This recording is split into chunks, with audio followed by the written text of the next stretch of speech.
बिस्मिल्लाहिर्रहमानिर्रहीम, अस्सलामु अलैकुम। गुड मॉर्निंग, सुबह खैर। मैं हूँ मोहम्मद जुनेद हलीम। मैं हूँ इशाल अदनान। तो जनाब, प्रोग्राम का आगाज़ करते हैं और आपको बताते हैं कि कनाडा के वज़ीर-ए-आज़म जस्टिन ट्रूडो ने पार्टी की सरबराही से इस्तीफ़ा दे दिया है, जबकि जल्द ही वज़ीर-ए-आज़मशिप से भी इस्तीफ़ा देने का ऐलान किया है। तब्दीली आ गई है वहाँ पे, और ये काफ़ी अरसे से उनके ऊपर प्रेशर था। जो उनकी पॉलिसीज़ थी, लोग उससे नाला थे। ख़ास तौर पे इमिग्रेशन वाला मामला है, उस पे भी अनएम्प्लॉयमेंट की वजह से, इन्फ्लेशन की वजह से उन्हें बहुत ज़्यादा तनकीद का सामना था।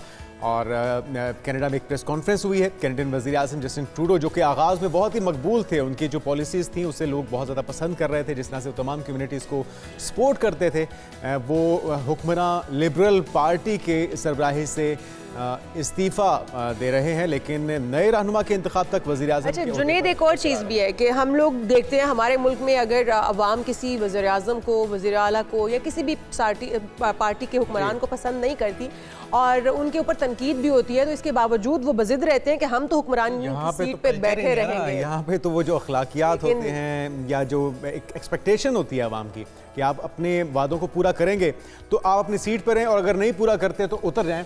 बिल्कुल वो चीज़ यहाँ पे होती है। हम मिसालें देते हैं उन मुआशरों की, लेकिन उस पर अमल करने से गुरेज़ सिविलाइज्ड मुआशरे, हम उनकी ज़ाहिर है हम नहीं कर सकते, मुकाबला तो उनका नहीं कर सकते, लेकिन आप ये देखिए ना, हम यहाँ पर अपनी कुर्सी को अपनी मिल्कियत समझते हैं। हम किसी और को कुर्सी देने के हक में नहीं होते, चाहे हम गलत है या सही है। हालांकि ये अवाम की मिल्कियत है। अवाम आपको चुनती है, अवाम आपको मनसब पे बैठाती है, और आपके वादों की पास करने की वजह से आप उस पर सर्वाइव कर सकते हैं। लेकिन जुनेद, अगर आप अवाम के मैंडेट से आए तो वो अवाम की कुर्सी है, लेकिन अगर आप अपनी मर्जी से विराजमान हुए तो फिर आपको कौन हटा सकता है। तो जनाब वज़ीर-ए-आज़म के ओहदे से ट्रूडो ने अपनी पार्टी के जो ओहदा था उससे इस्तीफ़ा दे दिया। आने वाले कुछ दिनों के अंदर उनका वज़ारत उज़्मा के ओहदे से भी इस्तीफ़ा मुतवक्के है, और ये बड़ी खबर थी जिसे हमने आगाज़ किया। उसके बाद फिर आपको बताते हैं खुशखबरी है, और वो ये कि पाकिस्तान की शान सुहेल अदनान ने तारीख रकम कर दी है। 18 साल के बाद पाकिस्तान को एजाज़ हासिल हुआ है। ब्रिटिश जूनियर ओपन स्क्वॉश का टाइटल पाकिस्तान ने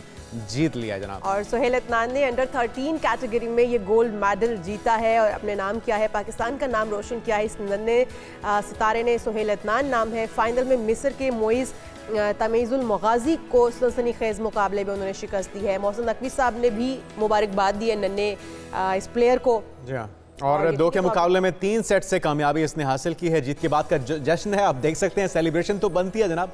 और सुहेल अदनान ने इससे कबल सेमीफाइनल में भी मिस्री खिलाड़ी को शिकस्त दी थी। सुहेल अदनान कुछ रोज कबल स्क्वॉश जूनियर ओपन स्क्वॉश में भी टाइटल अपने नाम कर चुके हैं। ऐसे अगर देखा जाए शाल, तो पाकिस्तान के पास स्क्वॉश की जो सरबराही है उसका एक तवील और बड़ा ही दरख्शा रिकॉर्ड है।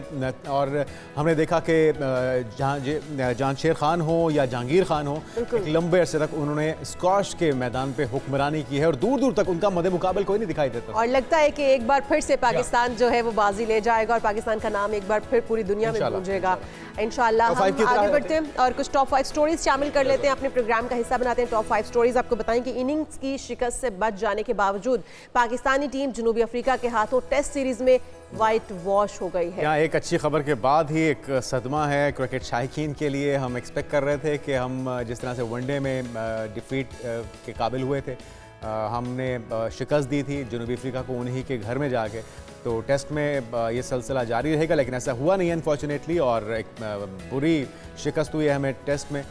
वाइट वॉश का सामना करना पड़ा है। इसके ऊपर बात करेंगे, और फिर बात करेंगे सियासी मैच की भी। हुकूमत और तहरीक इंसाफ के दरमियान जो मुज़ाकरात हैं वो मुसलसल डेडलॉक का शिकार हैं। ये डेडलॉक क्यों है, कैसे ख़त्म होगा, कौन इसमें रुकावट बना हुआ है, और कौन इस डेडलॉक को ख़त्म करने में अपना किरदार अदा कर सकता है, इस पर भी बात होगी आज के प्रोग्राम। और साथ ही साथ आपको ये भी अफसोसनाक खबर देंगे कि कराची में खुले मैनहोल शहरियों के लिए अजाब बन गए हैं। कराची में खुले मैनहोल ने एक और कीमती जिंदगी छीन ली है। इससे पहले भी कई बच्चे मैनहोल की जद में आए और कई बच्चे जान की बाजी हार गए, और एक बार फिर ये अफसोसनाक वाक़या कराची में पेश आया है। इसकी वजूहात क्या हैं, इनके ऊपर भी बात करेंगे, और फिर आपको बताएंगे कि आखिर ज़्यादा देर तक कुर्सी पर बैठे रहने से गलत अंदाज में, वो भी घुटनों पर क्या असर पड़ता है, रीढ़ की हड्डी पर क्या असर पड़ता है, और इसमें तकलीफ की वजह क्यों बन जाता है कुर्सी पे ज़्यादा देर बैठना। जी हाँ, आपका गलत पोस्चर जो है आपके लिए उम्र भर का रोग बन सकता है। क्या सही अंदाज है और क्या गलत अंदाज है, इस पर तफसीलन माहिरीन की राय आज के प्रोग्राम में शामिल करेंगे, और फिर आपको बताएंगे कि मियाँ बीवी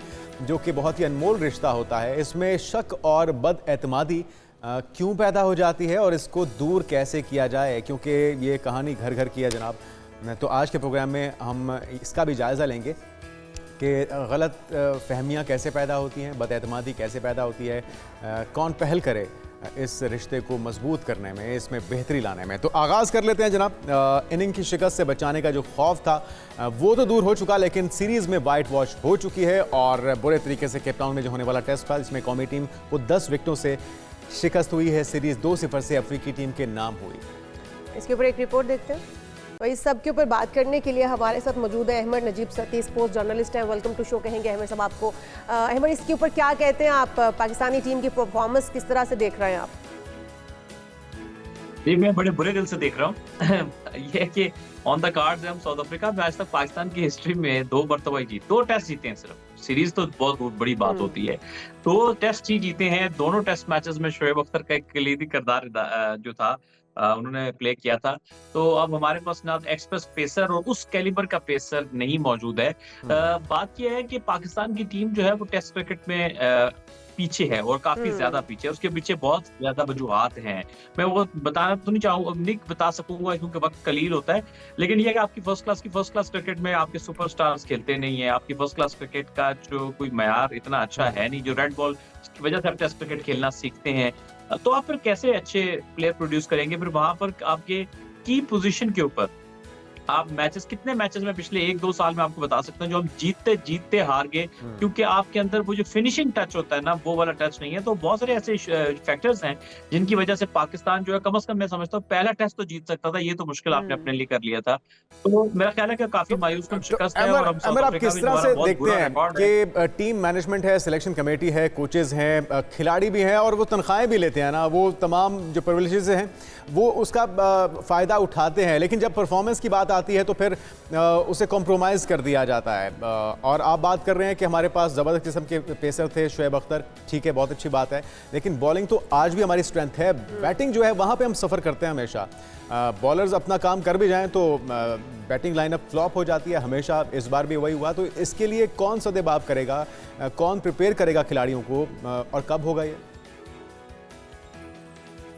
देखिए, अगर आप दूसरे टेस्ट की बात करते हैं तो पहली इनिंग्स में तो बॉलिंग की वजह से ही काम खराब हुआ ना। वो 600 प्लस रन उन्होंने किए। तो जो जब देखिए, जाहिर है कि टेस्ट क्रिकेट में जब पहली इनिंग्स में कोई टीम 600 से ज्यादा रन कर दे, उसका मतलब है कि आप गेम से आउट हो गए हैं। जो ऑपोजिशन है वो या तो वो मैच हारेगी या मैच बचाएगी, मतलब उसके जीतने का चांस तो once in a blue moon वाली बात होती है। फिर वो आउट हो जाता है, आउट ऑफ द कार्ड्स हो जाता है ना। उसकी वजह ये है कि देखिए, आपने पहले पिच मिसरीड कर दी। ये पिच थोड़ा फ्लैटर साइड के ऊपर थी। तो यहाँ जो दुनिया में पिच फ्लैट साइड पे होती है ना, तो उसमें एक जेन्युइन स्पिनर लाजमी खेलता है, क्योंकि जब पिच रफ होती है तो उसमें स्पिन होना शुरू हो जाता है। तो यहाँ पर एक तो ये कि एक स्पिनर की कमी थी। ज़ाहिर है नुमान अली आपके साथ गए हुए थे, तो वो यहाँ पे उनको होना चाहिए था। दूसरा, ये आप सब मीडियम पेसर्स आपने इकट्ठे कर लिए इस प्लेइंग 11 के अंदर। तो मीडियम पेसर्स जो होते हैं ना, जैसे पहले टेस्ट की पिच थी स्पाइसी पिच, जिसमें बहुत सपोर्ट थी फास्ट बॉलर के लिए, वहां तो वो कारआमद होते हैं।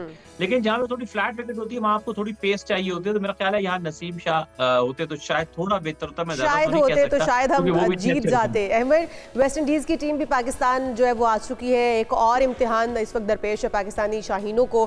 क्या समझते हैं, होम ग्राउंड का कोई एज हासिल हो पाएगा? वेस्ट इंडीज टीम को किस तरह से आप रेट करते हैं? अरे, की जो टीम है ना, वैसे तो ये अनप्रेडिक्टेबल सी टीम है, लेकिन टेस्ट क्रिकेट में ये इतनी मजबूत टीम नहीं है, काफी कमजोर है। ये वो वेस्ट इंडीज नहीं है जो माजी की बड़ी एक तुर्रम खान किस्म की टीम हुआ करती थी। वो मैं वही कहूंगा कि जो आकिब जावेद साहब ने कहा था ना कि स्पिन विकेट्स बनाओ, तो स्पिनर्स को कमजोर है काफी वेस्ट इंडीज। तो आप स्पिन विकेट्स बनाए, आराम से जीत जाएंगे। ठीक है। और साइम अयूब के बारे में क्या कहेंगे? उनकी कमी कितनी शिद्दत से हमने महसूस की है? उनकी इंजरी को लेकर क्या कहेंगे? उन्हें बरतानिया तो भेजा जा रहा है, लेकिन क्या चैंपियंस ट्रॉफी से पहले वो दस्तयाब होंगे हमें? देखिए, ये चैंपियंस ट्रॉफी में दस्तयाब होना एक बड़ा सवालिया निशान है। उसकी वजह यह है कि उनकी जो लिखा गया था कि अप टू 6 वीक्स, मतलब 6 हफ्ते लग सकते हैं उनको इंजरी से बहाल होने में। देखिए, सिर्फ इंजरी नहीं होती, इंजरी से जब आप बहाल होते हैं ना, उसके बाद आपको प्रैक्टिस करनी पड़ती है, क्योंकि अब प्रैक्टिस आपकी खत्म हो चुकी होती है। कि आप कि जब पाँव पे जोर डालेंगे, वजन डालेंगे, वो रिहैब में टाइम लगता है। अल्लाह करे वो चैंपियंस ट्रॉफी में अवेलेबल हो, क्योंकि वो हमारा बहुत आउटस्टैंडिंग प्लेयर है। लेकिन मुझे खतरात के जो बादल है वो मंडलाते हुए दिख रहे हैं उनकी पार्टिसिपेशन के ऊपर, कि क्या वो उस रिदम में होंगे, क्या उस दमखम में होंगे जैसे अभी वो हैं। ये एक सवालिया निशान बहरहाल जरूर। अच्छा, ये भी बताएगा कि हमारे खिलाड़ी जो है, जिस तरह से आपने कहा कि बॉलिंग भी इस दफ़ा जो है वो उतनी शानदार नहीं रही है। हम लोग उम्मीदें हमेशा वाबस्ता करते हैं कि हमारी बॉलिंग इतनी लाइन इतनी स्ट्रेंथन है कि हम लोग जो है वो किसी भी सूरत हाल से निमट सकते हैं, और हम लोगों का इन्हिसार टोटली हमारे बल्लेबाजों पर की बजाय हमारे बॉलर्स पर होता है। तो इस वक्त बैटिंग लाइन और बॉलर्स को दोनों को आप किस तरह से रेट करते हैं कि वो दोनों एक ही तरह से खेल रहे हैं, और आने वाले अगले मैचेस में किस तरह से हमें खिलाड़ियों को मोटिवेट करना या फिर इस चीज़ से निकालना होगा, क्योंकि दे पे दर पे जब आप हार रहे होते हैं ना तो आपका मोराल बिल्कुल डाउन हो जाता है, तो फिर हम एक बिल्कुल कमज़ोर टीम से भी हार जाते हैं। तो इस वक्त वेस्ट इंडीज़ नो डाउट आप कह रहे कमज़ोर टीम है, लेकिन आपको लगता है कि टफ टाइम मिल सकता है इस तरह के हमारे खिलाड़ियों की परफॉर्मेंस है? देखिए, टफ टाइम तो आपको किसी से भी मिल सकता है, आप किसी भी ऑपोजिशन को कम्प्लीटली राइट ऑफ नहीं कर सकते। हम तो अगर उसको कंपेयर करें, कंपेयर टू साउथ अफ्रीका या दूसरी टीम, तो उस लिहाज से वो ऑन पेपर थोड़ा हल्की टीम है उनके मुकाबले में, लेकिन ज़ाहिर है टेस्ट प्लेइंग नेशन है, मतलब आप उनको हल्का लेंगे तो वो आपको भी बांग्लादेश की तरह घर हरा कर जाएंगे। तो तैयारी तो आपको पूरी करनी है, और प्रॉपर जब तक अच्छी क्रिकेट नहीं खेलेंगे तो अच्छी क्रिकेट खेले बगैर ना घर में जीत सकते हैं ना बाहर जीत सकते हैं। तो आपको प्रिपरेशन चाहिए, और मैं फिर वही जिक्र करूंगा कि आपकी जो आपका जो प्रीमियर फर्स्ट क्लास टूर्नामेंट है कायदे आजम ट्रॉफी, जहाँ से प्लेयर बनता है, वो अभी उस मयार पे नहीं है, बहुत पीछे है। तो यहाँ पर जब तक आप अपनी जो घर की क्रिकेट है ना, मैं मुख्तसर बात करूँ, घर की क्रिकेट का मयार जब तक आप ज्यादा नहीं बढ़ाएंगे, उसमें पैसा मजीद नहीं बढ़ाएंगे तो बात नहीं बनेगी। अच्छा अमर, आपने निशानदेही की कि हमें स्पिनर को खिलाना चाहिए था, बैलेंस होनी चाहिए थी टीम, ताकि अगर पेसर्स ना चलें तो फिर स्पिनर का फ़ायदा उठाया जाए। अभी वेस्ट इंडीज़ के खिलाफ हमें आइडियल स्क्वाड, बैलेंस स्क्वाड क्या होना चाहिए? कितने पेसर्स, कितने स्पिनर्स, और किसे इन किसे आउट होना चाहिए? आपकी राय क्या है? देखिए, जो आपकी होम सीरीज होती है ना, उसमें टेक्निकली पूरा आपके पाकिस्तान में जितने भी प्लेयर हैं वो अवेलेबल होते हैं, क्योंकि आप अपने घर पे है ना, आपको जिस प्लेयर की जरूरत हो आप एक वैसे एक स्क्वाड अनाउंस करते हैं, उसके अलावा उसके बाहर भी कोई चाहिए तो फौरन से आप उसको बुला ले, कॉल कर सकते हैं, या आपके हाथ में होता है। तो बहरहाल बजाय जो है आपको 4 फास्ट बॉलर जो है वो चाहिए, कम से कम 4 फास्ट बॉलर, क्योंकि पाकिस्तान है इतनी, ये जो मैचेस हो रहे हैं उसमें इतनी ज्यादा वो आउटस्टैंडिंग, मुझे लगता है कि ये वो फास्ट बॉलिंग पिचेस नहीं बनाएंगे, ये स्पिन विकेट्स ही बनाएंगे। तो 3 स्पिनर्स आपके जर्मन जो है वो मैंडेटरी होनी चाहिए, जिसमें नुमान और साजिद तो जाहिर है कि होंगे। अब आपने तीसरा स्पिनर कौन सा रखा है, वो जाहिर है कि नुक्ता बहस रहेगा कि आपके स्पिनर, मेरा ख्याल ये है, मैं आपको नाम बता देता हूँ, लाहौर के स्पिनर है leg spinner Rameez junior, Apollo cricket club से खेलते हैं। पाकिस्तान में इस वक्त जो डोमेस्टिक क्रिकेट है और रेड बॉल क्रिकेट के सबसे अच्छे स्पिनर है, बहुत आउटस्टैंडिंग टैलेंट है, आंखें बंद करके उसको स्क्वाड में सिलेक्ट कर। अच्छा, नुमान और साजिद का आपने तज़किरा किया, इस पे बड़ी तनकीद हुई शायकीन की तरफ से कि उन्हें जनूबी अफ्रीका में खिलाना चाहिए था। आपके ख्याल में रिजल्ट मुख्तलिफ होता अगर वो साथ होते? नहीं, इतना मुख्तलिफ नहीं हो सकता था। देखें, जनूबी अफ्रीका में स्पिनर्स का कोई बहुत आउटस्टैंडिंग रोल नहीं होता ना, पिचेस पे डिपेंड करता है। आपको एक ही जेन्युइन स्पिनर लेके जाना था, वो तो बात है ना, वो तो जितनी भी निकले। अब आप नुमान को ले जाते या साजिद को लेके जाते, स्पिनर एक ही जाता था, 2 स्पिनर बहुत मुश्किल हो जाता है अनटिल के कोई मिस्ट्री स्पिनर हो। या तो आप देखें ना, उनके भी स्पिनर्स ने इतने आउट तो नहीं किए हैं उनके भी, महाराज हालांकि जो बहुत आउटस्टैंडिंग स्पिनर है, तो स्पिनर एक काफी है, लेकिन ये कि उसको खिला लेना चाहिए था बस। ये कि साजिद भी जा सकते थे नुमान की जगह, लेकिन स्पिनर जो भी होता खिला लेते। जाहिर है 2 स्पिनर्स वाली विकेट तो नहीं है कि आप 2 स्पिनर खिलाइए ना, एक स्पिनर ने एक ही ने खेलना था जैन। अच्छा अहमद, आपने कहा कि अभी तक हम 2 टेस्ट मैच ही इस पिच पर जीत पाए हैं, क्या वजह रही? मतलब हमें समझने में मुश्किलात कहाँ पर पेश आई कि हम लोग वहाँ पर अब तक कोई रिकॉर्ड इनिंग्स नहीं खेल पाए या कोई अच्छा मैच नहीं हम दे पाए? देखिए, साउथ अफ्रीका दुनिया की सबसे मुश्किल पिचेस है मेरे हिसाब से, क्योंकि ऑस्ट्रेलिया जाए तो बाउंस होता है, इंग्लैंड न्यूजीलैंड जाए तो सीम और स्विंग होती है। यहाँ पे एक ही जगह वेन्यू पे सब कुछ होता है, यहाँ बाउंस भी होता है, सीम भी होती है, स्विंग भी होती है। जैसे पहला पिच थी पहले मैच की सेंचुरियन में, वो सब कुछ देखने को मिला, तो बहुत मुश्किल होती है। हमारे अब ये तो बैटिंग बेहतर की है इन्होंने, हमारे जो लेजेंड्स थे, हमारे बड़े बड़े प्लेयर थे, अभी 2013 वाले टूर पे जब मिसबा भी थे, यूनुस भी थे, अजहर अली भी थे, असद शफीक भी थे, हम 45 पे तकरीबन आउट हो गए थे एक इनिंग्स में। तो बात ये कि हम बैटिंग में साउथ अफ्रीका में काफी स्ट्रगल करते थे, अब तो बॉलिंग में भी हमने स्ट्रगल किया। पहले ये था कि हमारे पास बॉलर बहुत आउटस्टैंडिंग होते थे, शोएब अख्तर थे, मोहम्मद आसिफ वो टूर पे थे जिसमें बहुत तंग किया था उन्होंने, या इस तरह के कोई बहुत ही आउटस्टैंडिंग, या मोहम्मद आमिर थे, या माजी के फास्ट बॉलर थे। लेकिन तब भी हम साउथ अफ्रीका में स्ट्रगल करते रहिए। याद रखिएगा, हमें बैट्समैन खासतौर पे जो स्क्वायर ऑफ द विकेट ज्यादा अच्छा खेल सके, स्ट्रोक प्ले अच्छा कर सके, उस तरह के प्लेयर की जरूरत है। आपको अपनी क्रिकेट में स्किल्स को ऊपर ले जाने की जरूरत है। इस वजह से साउथ अफ्रीका में हम बहुत ज्यादा स्ट्रगल करते हैं। कप्तानी के बारे में क्या ख्याल है आपका? उस पर बड़ी तनकीद होती रही, शान मसूद की कप्तानी पे प्लेयर्स को यूटिलाइज करने पे, वेरिएशन लेकर आने पे आप एग्री करेंगे कि कुछ मसाइल चल रहे हैं? जाहिर है शान मसूद की जो पहली सीरीज थी ना ऑस्ट्रेलिया के खिलाफ, उसमें तो बहुत ही शानदार आगाज किया था उन्होंने अपनी कप्तानी का। हार तुम गए थे, लेकिन उनकी जो कप्तानी, उनकी फील्ड प्लेसमेंट काफी इंप्रेसिव थी। उसके बाद से शान मसूद की जो कप्तानी में कोई बस ठीक थी, लेकिन आउटस्टैंडिंग जो बात होती है, हम कहेंगे यार बहुत ही काबिल जिक्र कप्तानी है, तो उस तरह की चीज नजर नहीं है। सबसे जो बड़ी बात है उनकी अपनी कारकर्दगी है। देखिए उन्होंने जरूर अभी 145 रन अराउंड उन्होंने रन किए हैं, लेकिन देखिए इससे बात बनेगी नहीं ना कि वो उनका ये पैटर्न है कि एक सेंचुरी करते हैं फिर सीरीज ऑफ फेलियर्स होता है। क्रिकेट मुस्तकिल मिजाजी का नाम है कि आपने अभी तो सेंचुरी कर दी है, लेकिन अगर आगे 7-8 इनिंग्स में फ्लॉप हो गए, कोई फायदा नहीं है सेंचुरी का। तो शान मसूद को अगर अपनी जगह बरकरार रखनी है या बतौर कप्तान उनको बरकरार रहना है, तो उनको मुस्तकिल मिजाजी, ये किसी भी प्लेयर के लिए यही एक चीज होती है। तो आई होप शान इसका कोई हल निकालेंगे, लेकिन उनकी कारकर्दगी बहुत इनकंसिस्टेंट है, ये सबसे बड़ा मसला ये है। और अहमद बाबर आजम के बारे में क्या कहेंगे? उनके ऊपर से तो कप्तानी हटाई गई, उन्हें प्रेशर से रिलीव किया गया इसी वजह से कि वो अच्छी परफॉर्मेंस दे सके। उन्होंने खुद भी कहा कि मैं इसीलिए कप्तानी छोड़ रहा हूँ ताकि मैं परफॉर्मेंस अपनी के ऊपर मजीद जो बेहतरी ला सकूँ। तो उनकी परफॉर्मेंस को किस तरह से देख रहे हैं आप?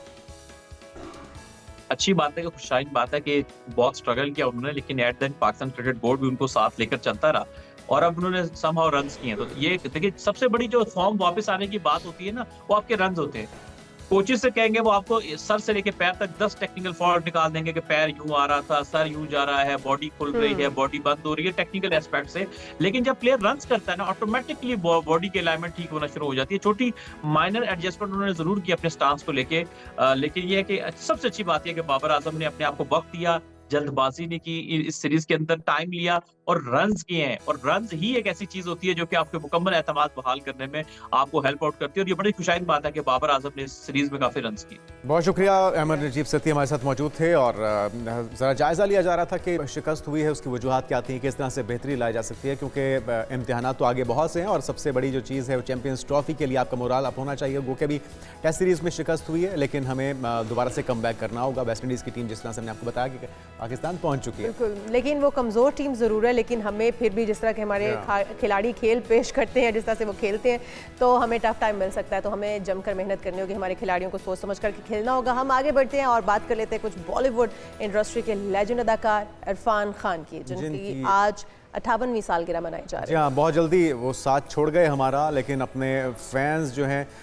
उनके दिलों में वो आज भी ज़िंदा हैं और अपने करियर में फ़िल्म हासिल हो, Maqbool, life in a metro, the lunch box, Haider, Piku, Talvar और हिंदी मीडियम जैसी कामयाब फिल्मों में जलवागर हुए। और हिंदी मीडियम जो मूवी थी उनकी सबा कमर के साथ बहुत पसंद की गई थी। ज़रा कुछ झलकियाँ उसकी देखते हैं। होती है जिसको देख के लगे ना कि एक्टिंग है, और इरफान खान की जो खासियत थी वो यही थी कि वो बिल्कुल ही नेचुरल परफॉर्म करते थे। उनको देख के कहीं भी लगता था कि वो कहीं पे खुद को बना रहे हैं, बनावट उनके अंदर कहीं भी दिखाई नहीं देती। और सबा कमर की जो एक्टिंग थी वो भी लाजवाब, बहुत शानदार थी। अच्छा, इनकी जो हिंदी मीडियम के बाद उनकी एक इंग्लिश मीडियम मूवी आई थी और वो रिलीज़ तब हुई जब उनकी वफात हो चुकी थी, दुनिया फ़ानी से कूच कर चुके। तो उसके बाद उनकी वो मूवी जो वो रिलीज़ हुई, तो उसमें भी उनकी जानदार एक्टिंग जो वो देखी गई है। और इरफान खान जो है 29 अप्रैल को हमें छोड़कर चले गए थे और आज भी वो सबके दिलों में जिंदा है, क्योंकि उनकी अदाकारी बहुत जानदार थी। बिल्कुल ऐसी है। हम यहाँ पर एक ब्रेक शामिल कर लेते हैं। बिल्कुल, ब्रेक के बाद बहुत से अहम इश्यूज हैं जिस पे आज बात होगी, हमारे साथ रहेगा। Stay with us. Welcome back. बात हो जाए कुछ सियासी मुज़ाकरात की, सियासी मैच की, जिसके अंदर आपको पता है हुकूमत और पीटीआई के दरमियान मुज़ाकरात के कई एतबार हो चुके हैं, लेकिन डेडलॉक बरकरार है। पीटीआई कहती है कि जी हम लिख कर नहीं दे सकते, सिर्फ दो ही तो मुतालबे हैं हमारे, एक जुडिशल कमीशन का इनेकाद और कैदियों की रिहाई। दूसरा, हुकूमत ये कहती है कि आप रिटन फॉर्म में नहीं देंगे तो आगे पेशरफ्त नहीं होगी। लेकिन ये ऊँट किस करवट बैठेगा? आमिर खाकवानी साहब सीनियर सहाफ़ी हैं, तजियाकार हमारे साथ मौजूद हैं। आमिर साहब आपको वेलकम कहेंगे पाकिस्तान मॉर्निंग में। ये मामला है क्या? कोई खदशा है हुकूमत को कि हमें कल को यू टर्न का सामना हो सकता है पीटीआई की तरफ से, इस वजह से रिटर्न सूरत में वो मुतालबात मांग रहे हैं? और पीटीआई को क्या एतराज़ है अगर उनकी जान खलासी होती है, कोई मस्बत पेशरफ्त होती है, जिसका इज़हार वो खुद भी कर रहे थे कि सभी संजीदा हैं, तो वो क्यों नहीं लिख कर दे रहे? फिर देखिए, असल बात ये भी ध्यान में रखें, ये पॉइंट स्कोरिंग भी है दोनों तरफ से, पॉलिटिक्स भी हो रही है, सिर्फ मुज़ाकरात नहीं हो रहे। और मुज़ाकरात में भी इतनी ज्यादा कोई, आप दोनों फ्रीक आप देखें ना, दोनों फ्रीक एक दूसरे के बिल्कुल एक्सट्रीम पोजीशनों पे हैं, मुख्तलिफ पोजीशनों पे हैं, तो ये इशूज चल रहे हैं। अब पीटीआई अपने मुज़ाकरात बयान तो कर चुकी है। वैसे उन्होंने ये कहा है कि बानी पीटीआई से इमरान खान से मुलाकात के बाद वो उसको तहरीरी शक्ल में देंगे, लेकिन मुतालबा तो दो है और सामने ही है और बहुत जी। क्लियर ही है। और मजे की बात है इन दोनों पे हुकूमती मौके भी ऑलमोस्ट क्लियर ही है। मतलब एक तरफ हुकूमती वज़रा साफ बयान दे रहे हैं कि जी ये कैदियों की रिहाई का मामला हम नहीं कर सकते, ये अदालतें ही करेंगी, और दूसरी तरफ जुडिशल कमीशन पे भी उन लोगों को एतराज है। तो ये एक ऐसे मुज़ाकरात हो रहे हैं जिसका इंजाम भी हर एक को पता है। लेकिन मेरा आमिर ख्याल है साहब, जो बात आप कह रहे हैं कि ये सभी जानते हैं कि दो ही तो मुतालिबात है उनके, फिर ये मुद्दा रखना कि पहले हमें मुलाकात करवाई जाए बानी पीटीआई के साथ, उसके बाद हम रिटर्न में देंगे, इस बात की कुछ समझ नहीं आ रही। क्या बानी पीटीआई के पास कोई और लाहे अमल है या फिर कोई बैकडोर राबते हैं जिसकी बिना पर उनसे पहले पूछा जाएगा और उसके बाद मुतालिबात सामने रखे जाएंगे? देखिए, ये तो आप सबको हम सब जानते हैं और मजीद जान लेना चाहिए कि हुकूमत इतनी बाख्तियार और इतनी ताकतवर तो है नहीं कि इमरान खान को छोड़ने का मामला वो अपने तौर पर तय कर सके। हम भी अच्छी तरह जानते हैं कि ये फैसला कहीं और से होगा, तो वो भी फैक्टर इसमें शामिल है ना। तो पीछे यकीनी तौर पे कुछ ना कुछ बिहाइंड द सीन मुज़ाकरात मामलात बात चल रही होंगे। जो चीजें तय होंगी वो मुक़्तदर कुव्वतों से भी तय होंगी साथ ही। एक पूरा यानी प्लान, अब देखें ना, तो ये अगर मुलाकात कामयाब होते हैं हाँ। तो एक पूरा प्लान आएगा सामने। तो वो प्लान क्या मौजूदा साल, हुकूमत 2 के साल खिलाफ भी हो सकता है आमिर साहब? क्योंकि वज़ीर-ए-आज़म साहब कुछ इजहार कर चुके हैं कि खदशात हैं उन्हें। एक तरफ फिर हम देखते हैं कि मुज़ाकरात शुरू हो जाते हैं, फिर तीसरी तरफ ये भी है ना कि 190 मिलियन पाउंड का फैसला 2 बार मौखर हो चुका। तो क्या मंजरनामा कुछ चेंज होने जा रहा है जिसके खदशात वज़ीर-ए-आज़म भी भांप रहे हैं? मंजरनामा तब्दील हो सकता है, लेकिन मेरा नहीं ख्याल कि इतनी बड़ी तब्दीली आएगी कि मौजूदा हुकूमत खत्म हो जाए। ऐसा नहीं होगा। अच्छा। क्योंकि जो सेटअप ये जिन्होंने सब कुछ हुआ है, चल रहा है, पीपल्स वो पार्टी इतना भी तो जल्दी- अपने नाखून दिखाना शुरू हो चुकी है ना, तो क्या उनको भी कुछ पता लग रहा है कि कुछ होने वाला है? वो कहते हैं कि जी अगर हमने हिमायत छोड़ दी तो हुकूमत चली जाएगी। तो सबके तेवर कुछ बदले बदले हैं। देखें, पीपल्स पार्टी हमेशा से करती है अपने मुतालबात मनवाने के लिए, बातें मनवाने के लिए। इनको पुराना टैक्टिस है, वो प्रेशर बिल्ड करते हैं और पीछे हट जाते हैं। अगर ये ठीक है कि अगर जिन्होंने इनको लेकर आए हैं वो चाहे तो ये हुकूमत खत्म हो जाएगी, फौरन हो जाएगी, लेकिन सवाल ये है कि वो ऐसा क्यों करेंगे? सवाल ये है, देखिए इस पे गौर करें। अभी आप कल इमरान खान की जो गुफ्तगू है, वो जो उन्होंने की है वहां पे जर्नलिस्टों से, मीडिया से थोड़ी सी जो हुई है, उस पर भी गौर करें। कोई ऐसा नहीं लग रहा कि इतनी बड़ी कुछ चीज। बज़ाहिर तो एक ही हाँ, वजह समझ आती है और वो है डोनाल्ड ट्रंप की आमद, जिस पे बड़ी आस उम्मीदें लगाए बैठे हैं पीटीआई वाले दोस्त। चाहे वो गर्नेल साहब की ट्वीट्स हों या फिर एक गैर रिवायती अंदाज है डोनाल्ड ट्रंप, सबकी उम्मीदें अब उसी तरफ ही हैं। तो क्या उनके आने से कुछ बड़ी तबदीली हो सकती है जिसकी वजह से ये सब कुछ चेंज हो रहा है? बिल्कुल और अगर अफगानी अगवानी साहब फर्ज कर लें जनवरी में कोई फैसला ऐसा आ जाता है, पीटीआई के मुतालिबात मान लिए जाते हैं और इमरान खान साहब बाहर आ जाते हैं, कैदियों की रिहाई भी हो जाती है, तो आपको क्या लगता है पीटीआई उसके बाद क्या लाहे अमल देगी? इमरान खान साहब क्या चुप करके बैठ जाएंगे और टेन्योर पूरा करने देंगे गवर्नमेंट को, या फिर रखना डालने की कोशिश भी कर सकते हैं? जनवरी में क्या हो सकता है उसके ऊपर थोड़ा सा रोशनी डालिएगा। देखिए, अगर खान साहब बाहर आते, अगर ये सब चीजें प्लान के तहत होती हैं, मुज़ाकरात के नतीजे में होती हैं, तो फिर तो ज़ाहिर है वो बाहर आके कुछ अर्सा तो खामोश रहेंगे, या कम से कम मेरा नहीं ख्याल कि हुकूमत उल्टाने की कोशिश करेगी। एटलीस्ट ये 2025 में तो ये चांस नहीं है, क्योंकि जो भी अगर होगा ज्यादा होगा कि 2 साल तक, 1.5-2 साल तक के इलेक्शन की, 2026 में 27 में इलेक्शन की बात होगी, जबकि होगी। इतना जल्दी तो नहीं ना, वो बेवकूफ तो नहीं ना छोड़ेंगे और फिर आके खान साहब भी काम करना शुरू कर देंगे।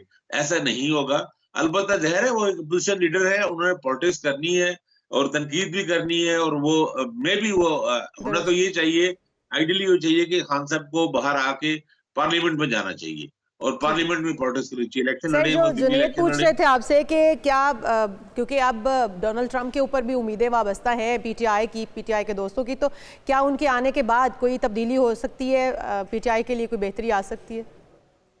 मेरा ख्याल है बेहतरी होगी, आ सकती है, क्योंकि ट्रंप इंतजामिया में एक सॉफ्ट कॉर्नर तो नजर आ रहा है पीटीआई के लिए, लेकिन अभी तक जल्दी आते ही 20 जनवरी को आते ही पहला काम तो ट्रंप ये नहीं कर सकते ना, कुछ टाइम लगेगा उसमें। लेकिन बहरहाल कोई बर्फ पिघलेगी, और उससे पहले देखिए, मैं ये बात बार बार कह रहा हूँ, मुख्तलिफ जगह पर लिख भी रहा हूँ कि हमें अपने फैसले खुद करने चाहिए ना। हम अमेरिकन की तरफ क्यों देखें, हम या ट्रंप की तरफ क्यों देखें, या पीटीआई को, या हुकूमत को, या जो मुख्तदर लोग हैं, मुख्तदर कुव्वतें, उनको अपना फैसला खुद करना चाहिए ना। हमें अपना मामला खुद सुलझाना चाहिए, अपने मुज़ाकरात में जो मामला हल करना चाहिए। तो थोड़ी सी स्पेस, थोड़ा सा पीछे पीटीआई वाले हटे और कुछ गवर्नमेंट पीछे हटे, और स्पेस के दरमियान में से रास्ता निकालने की कोशिश करनी चाहिए। ये हमारी कामयाबी होगी। अगर अच्छा, आपको हमारे लगता है फैसले कि बाहर तो फिर क्या हकवानी रहेगा? साहब, बानी पीटीआई इतना अरसा जेल में रहने के बाद, इतनी तकालीफ सहने के बाद कुछ उनके रवैये में तब्दीली होगी? क्योंकि जिस वक्त हुकूमत में थे, ताकत में थे, उन्हें बारहा मौके मिले कि तमाम स्टेक होल्डर्स को, सियासी कुव्वतों को एक टेबल पर बिठाया जाए, कुछ रूल्स तय किए जाएँ, और ये खराबी जिसका हर हुकूमत में सामना होता है, चाहे वो फेक इलेक्शन हो, चाहे वो केसेस हों जाली सियासी बुनियादों पर बनाए हुए, ये सिलसिला रोका जाए। तो अब वो सीख पाएंगे या फिर वही होगा, वो आएंगे तो अपने मुखालिफिन को जेलों में डाल देंगे और वही पकड़ दकड़ शुरू हो जाएगी, वही रिवायती सियासत? देखिए, जब वो आते हैं तब पता लगेगा ज़ाहिर है क्या सीखा ये क्या नहीं सीखा। लेकिन बात ये है कि जो कुछ पिछले 6-8 माह में हुआ है पीटीआई के साथ, तो पीटीआई के अंदर भी गुस्सा तो काफी है, रिएक्शन काफी है। लेकिन आपने जो कहा बात वही है कि जमहूरियत और सियासत का तकाजा ये है कि अपनी तलखियों को पीछे छोड़ें और आगे बढ़े, आगे निकले। लेकिन अभी खान हकवानी साहब, ने जिस तरह से जुनेद जो कह रहे हैं कि ऐसा होता हुआ नजर आएगा, उनके रवैये में कोई तब्दीली आएगी। अगर हम अभी भी देखें पीटीआई के जो धरने या इजलास, जिस तरह से वो एहतजाज की कॉल देते हैं, तो जो उनके अल्फाज हैं, जाहिर है वो बानी पीटीआई की लाइन को ही लेकर आगे चल रहे होते हैं, उन्हीं के मुताबिक वो तमाम स्पीचेस दे रहे होते हैं। तो लगता तो नहीं है कि कोई उनके रवैये में तब्दीली आई है या आने वाले दिनों में आ सकती है? ये हो सकता है कि टेम्परेरी वो एक अपने ऊपर खौल चढ़ाएं और अपने मुफादात हासिल करने के लिए। बात सुने, फ्रैंकली स्पीकिंग, पीटीआई इस वक्त एक विक्टिम है, एक मजलूम है, मुतासरा जमात है, एक ऐसी जमात है जिसका दावा है और उसके काफी शवाहिद मौजूद हैं कि उनसे इलेक्शन उनसे छीना गया है। आप एक सियासी जमात को जिसने इलेक्शन में एक बड़े पैमाने पे एक बहुत बड़ी चेंज लेकर आ रहे हो, यानी एक वोट के जरिए उनको उनसे मैंडेट उनका ले लिया जाए और उनको जेलों में डाल दिया जाए, लीडर उनका जेल में पड़ा हो, कारकुन जेल में पड़े हो, अब उसके बाद वो कहें कि वो खुश होकर नारे लगाएं और गीत गाएं, तो ऐसा तो नहीं होगा ना। जो जेल में पड़ा होगा वो तकलीफ तो होगी ना उसे। देखिए, जब नून लीग के लोग जेलों में थे तो मियां नवाज शरीफ साहब ने भी बहुत सख्त तकलीफ तो उन्हें भी होगी। बहुत शुक्रिया। आमिर हकवानी साहब हमारे साथ मौजूद थे, सीनियर सहाफ़ी, बता रहे थे कि आने वाले दिनों में शायद कोई मुस्बत पेशरफ्त हो सकती है पीटीआई के हक में। एक ब्रेक लेते हैं, ब्रेक के बाद हाजिर होते हैं। Stay with us. प्रोग्राम में एक बार फिर से आपको खुश आमदेद कहते हैं और बात करते हैं शहर कायद की, रोशनियों के शहर की, जहां के मसाइल जूं के तूं हैं जो हल होने का नाम नहीं लेते। और एक बार फिर एक अफसोसनाक वाक़या पेश आया। कराची में खुले मैन होल में एक बच्चा जान की बाजी हार गया। ये शाह फैसल नंबर 2 का इलाका है जहां पर बच्चा मैन होल में गिरा है, उसके बाद डूब गया और अब तो उसकी लाश भी रेस्क्यू 1122 के तर्जुमान के मुताबिक निकाल ली गई है। बच्चा जाँ भाग हो चुका है और उस बच्चे का नाम आबाद है। इस तरह के वाक़यात बहुत सारे हैं जो पेश आते रहते हैं और हम इन्हीं मसाइल के ऊपर बात करेंगे। हमारे साथ मौजूद हैं तलहा अहमद खान, रहनुमा MQM पाकिस्तान है। वेलकम टू शो कहेंगे तलहा साहब आपको। तलहा साहब, इस तरह के वाक़यात जो है वो हम देखते हैं तहा साहब के रोज़ बरोज़ बढ़ते चले जा रहे हैं। और अगर हम बात करते हैं कराची की, तो कराची वाले तो वोट देते ही हैं, लेकिन शहर कायद वाले शायद उस तरह से वोट पीपल्स पार्टी को नहीं दे पाते हैं, जिसकी वजह से पीपल्स पार्टी कराची के शहरियों के लिए कोई काम करती हुई नज़र नहीं आती। और मैन होल जो है वो इतनी ज़्यादा तादाद में आए रोज़ बच्चे गिरकर मर जाते हैं। इसके ऊपर आप क्या कहेंगे? बिस्मिल्लाह।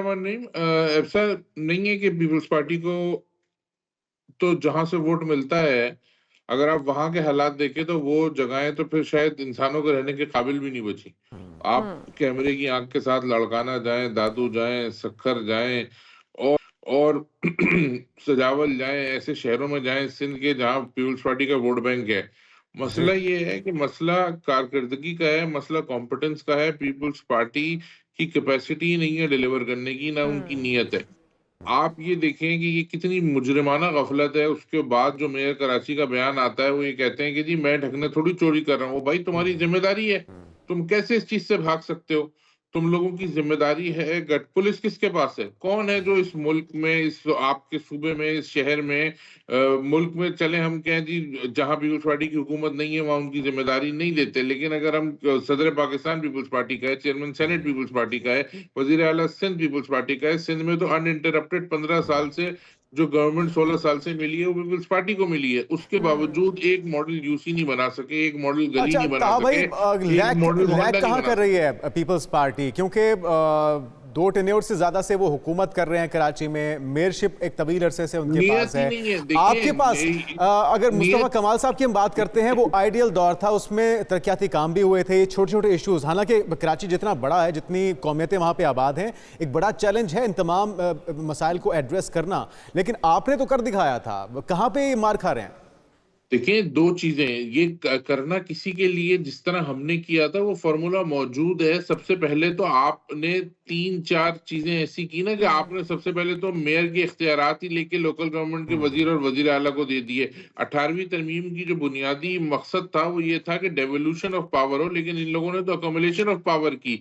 मेयर के सॉलिड वेस्ट मैनेजमेंट मेयर से ले लिया, कराची डेवलपमेंट अथॉरिटी मेयर से ले लिया, वाटर बोर्ड मेयर से ले लिया, और ऐसे कई इदारे, मास्टर प्लान ले लिया, जो कि मेयर पूरी दुनिया में शहर के मेयर के पास होते हैं, वो पीपल्स पार्टी ने लेके, क्योंकि उन्हें पता है मेयर तो उनका जेन्युइन तरीके से आया नहीं है, ना दोबारा आना है। आज अपने मेयर को भी इख्तियार देते हुए डर रहे हैं, क्योंकि उन्हें पता है कि अगले इलेक्शन में उनका मेयर नहीं आना है। आज अगर हम इख्तियार मांग रहे हैं तो पीपल्स पार्टी के मेयर के लिए मांग रहे हैं, उस मेयर के लिए मांग रहे हैं जो एक यूसी भी नहीं जीत सकते थे, जो पहले इस शहर में एडमिनिस्ट्रेटर रहे, उसके बाद उन्हीं को मेयर लाके बना दिया गया। सबने देखा किस तरीके से आगे पीछे हुआ इलेक्शन में। हम नहीं जाते उस तरफ, भाई चलो आ गए हो, जैसे परफॉर्म तो करो। मैं अगर अपनी कॉन्स्टिट्यूंसी की बात क्या करूं, किया जाए फिर, अगर हम दूसरे ममालिक की तरक्की याफ्ता ममालिक की बात करें? अपनी कॉन्स्टिट्यूंसी की अगर बात करूं तो थोड़े दिन पहले का वाकया है कि एक बच्चा गटर में गिर जाता है और मैं डीजी रेस्क्यू से राब्ता करता हूं, वहां रेस्क्यू की टीम पहुंचती है और वहां रेस्क्यू की टीम के जो लोग जाते हैं वो उनकी कैपेसिटी नहीं होती, वो वहां उसके वालिदैन को प्राइवेट गोताखोरों का नंबर देकर आते हैं और वो प्राइवेट देखिए साहब, यही हम बात कर लेते हैं ना कि जो तरक्की याफ्ता ममालिक हैं वहां पर अगर हम उनकी बात करें तो वो तो चांद पर कमन डालने बैठे हुए हैं और हम लोग अभी तक अपने गटरों के ऊपर ढक्कन महफूज नहीं बना पा रहे, वो यकीनी नहीं बना पा रहे। तो अब किसको कसूरवार ठहराया जाए, किसके गिरबान को पकड़े वो वालिदैन जिनके बच्चे आए रोज जहाँ भाग हो जाते हैं इन मैनहोल्स की वजह से? क्योंकि इसी तरह से तमाम अगर बड़े जमा होते रहे तमाम इदारे तो फिर जिम्मेदार कौन है? नहीं जी, 100% इसकी जिम्मेदारी उन इदारों पे है जिनका ये काम है। इसमें तो बरीउज़्ज़िम्मा कोई हो ही नहीं सकता। आप सबने देखा कि जब एमक्यूएम का दौर था, जब बल्दियाती, मैं कोई सियासत नहीं करना चाहता इस इशू पे, बल्दियाती हुकूमत एमक्यूएम के पास थी तो आपने देखा कि ये शहर काम होता था और दुनिया की जो ऐसी न्यूट्रल इवैल्यूएशन एजेंसीज हैं वो रिपोर्ट देती थी और बताती थी कि कराची दुनिया के तेजी से तरक्की करने वाले शहरों की फहरिस्त में आ चुका है। आज वर्ल्ड इकोनॉमिक फोरम की रिपोर्ट है और वो बता रहे हैं कि ये नॉन लिवेबल सिटीज जो 5 हैं दुनिया में, उनमें कराची आ चुका है। कराची की अगर हम एयर क्वालिटी की बात करें वो खराब हो चुकी है, अगर हम कराची के इंफ्रास्ट्रक्चर की बात करें वो खराब हो चुका है। ये तो बच्चा गटर में गिरने से मरा है, ऐसे कितने माओं के लाल हैं जो स्ट्रीट क्राइम में मर गए, ऐसे कितने लोग हैं जो खराब सड़कों की वजह से एक्सीडेंट हो गया और जो बच जाते हैं उनको मैट्रिक और इंटर में नंबर उनके कम करके इस काबिल तो हल आपके ख्याल में स्पेसिफिक अगर इसी चीज की बात की जाए जिनकी आप निशानदेही कर रहे हैं, वो मसाइल तो अपनी जगह हैं ही, ट्रैफिक के मसाइल हो, टूटी फूटी सड़कें हो, गंदगी हो, नालों का उबल जाना हो या करंट लगने से हादसा, वो तो होते ही हैं। मैनहोल अगर बात की जाए 17 से ज़ायद हलाकतें हुई हैं, ये कीमती जाने गई हैं 2024 के अंदर, लेकिन ये सिलसिला रुका नहीं है। क्या किया जाए? सेफ सिटी कैमरास नस्ब किए जाएं, किस तरह से इस बात को यकीनी बनाया जाए? नहीं जी, हुकूमत नाम की कोई चीज मौजूद नहीं है। हुकूमत की रेट को स्टैब्लिश करें।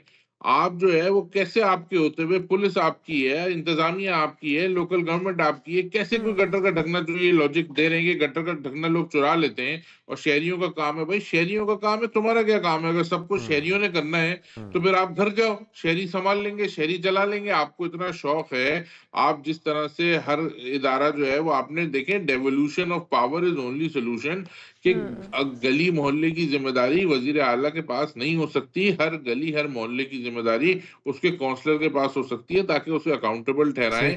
अगर उसके घर में कोई मोहल्ले में कोई मसला होगा तो वो मसला उसके घर में भी होगा। अगर मोहल्ले में गंदा पानी होगा तो उसके वालिदैन को भी उस गंदे पानी से गुजर के कि ये हुकूमत को होश के नाखून लेने पड़ेंगे। बहुत शुक्रिया, ताहा अहमद खान मौजूद थे। जिस तरह से वो कह रहे हैं कि हुकूमत की जिम्मेदारी बनती है, तमाम तर जो इंतजामात इस तरह के देखने की जिम्मेदारी जो है वो तमाम तर मेयर के सपोर्ट है। तो मेयर से जब आपने इख्तियारात ले लिए हैं, हुकूमत ने जब तमाम इख्तियारात वापस ले लिए हैं, तो मेयर भी कुछ नहीं कर सकते। और इस वक्त जो हम देख रहे हैं सूरत हाल कराची की, वो तब तक बेहतर नहीं हो सकती जब तक आप ज़िले इंतजामिया को उतना मजबूत और मौसर नहीं बना। और जो इख्तियारात हैं कम अज़ कम उसका सही इस्तेमाल कर लें, क्योंकि आप अगर ओहदे पर मौजूद हैं तो आप अवाम ही की वजह से ओहदे पर मौजूद हैं, उनको ओन नहीं करेंगे तो ये मसाइल जूं के तूं रहेंगे। आगे बढ़ते हैं नाज़रीन और आपको बताएं कि कपास पाकिस्तान की चांदी कहलाती है, लेकिन इस चांदी का हुस्न गहना गया है, क्योंकि कपास की पैदावार में इजाफे की बजाय इस बार कमी हो गई है। बिल्कुल जी, और जिस हम कह रहे हैं कि कपास जो है वो चांदी की अहमियत रखती है, तो कपास की पैदावार में रिकॉर्ड कमी जो है वो रिकॉर्ड की जा रही है। कपास की कमी की वजह से टेक्सटाइल इंडस्ट्री वो बुरी तरह मुतासिर हो रही है। फिर टेक्सटाइल इंडस्ट्री मुल्क की बरामदात का बड़ा शोबा है। तो ओवरऑल जो है इस वक्त सूरत हाल इतनी ख़राब हो चुकी है कि कौमी ख़जाने पर $3 बिलियन का बोझ है वो पड़ सकता है इसकी वजह से। तो गौहर अली हमारे नुमाइंदे, उनसे जान लेते हैं। गौहर अली, कितना नुकसान हो रहा है इस बार इस कम काश्त की वजह से, उसकी वजूहात क्या सामने आ रही हैं? बिल्कुल, कपास की पैदावार में रिकॉर्ड कमी हुई है और इस वाले से बात करने के लिए मौजूद है साबिक वज़ीर ज़राअत SM तनवीर। इनसे पूछते हैं जी, कपास की पैदावार में रिकॉर्ड कमी हो रही है, क्या कहते हैं आप इस बारे? बिस्मिल्लाहिर्रहमानिर्रहीम। लेकिन जो लास्ट ईयर कॉटन आई उससे 33% कॉटन रिड्यूस हो गई। प्रॉब्लम है कि इस पे मेहनत की ज़रूरत होती है, इनको बच्चे की तरह पालना होता है। एग्रीकल्चर का काम ऐसे है, टाइम पे पानी की अवेलेबिलिटी, टाइम पे फर्टिलाइज़र्स, टाइम पे पेस्टिसाइड्स, अच्छा बीज। थोड़ी सी लास्ट ईयर जब मेहनत हुई और कॉटन डबल हो गई थी, तो अभी वापस क्यों आई? मैं फिर सवाल पूछता हूँ कि कौन आदमी कसूरवार है, किससे ये सवाल पूछा जाए? अगर ये $2.5-3 बिलियन का लॉस हो रहा है तो ये मुल्क अब लॉस करने के काबिल नहीं है। कंटिन्यूसली हम लॉस करते जा रहे हैं और हम लॉस बर्दाश्त नहीं कर सकते। तो मेरे ख्याल में हमारे को बहुत सीरियस लेना पड़ेगा इस बात को। फेडरेशन में हमने एक बहुत हाई पावर्ड एक कमेटी बनाई है, उस पर हम 4 मीटिंग्स कर चुके हैं और आइंदे से जो भी आए, हमारा कोई ताल्लुक नहीं, कोई भी गवर्नमेंट आए, जो परफॉर्म करेगी एग्रीकल्चर के पॉइंट से मैं बात कर रहा हूँ, उसकी तारीफ़ करेंगे। जो नहीं करेगी हम उससे किसान बड़ा मायूस होता जा रहा है, कपास का काश्तकार बहुत मायूस है। ज़्यादती हो रही है ना, बेचारा अगर नहीं कमाएगा तो मायूस ही होगा। हम ये चाहते हैं कि वो ज़्यादा से ज़्यादा कमाए, जितना वो कमाएगा उतने ज़्यादा वो एग्रीकल्चर करेगा। जितना हमारे मुल्क में रॉ मटेरियल आएगा हम इंपोर्ट कम करेंगे, इंपोर्ट बिल कम होगा, हमारी एक्सपोर्ट बढ़ेगी। तो ये तो एक साइकिल है जो सारी दुनिया में हो रहा है। हमारे यहाँ क्यों नहीं हो रहा? बहुत ज़्यादती है। मैं खुद प्रोटेस्ट करता हूँ उसको और मैं सवाल पूछता हूँ कि कौन आदमी रिस्पॉन्सिबल है, वो जवाब दे कि ये रुई कम क्यों हुई है।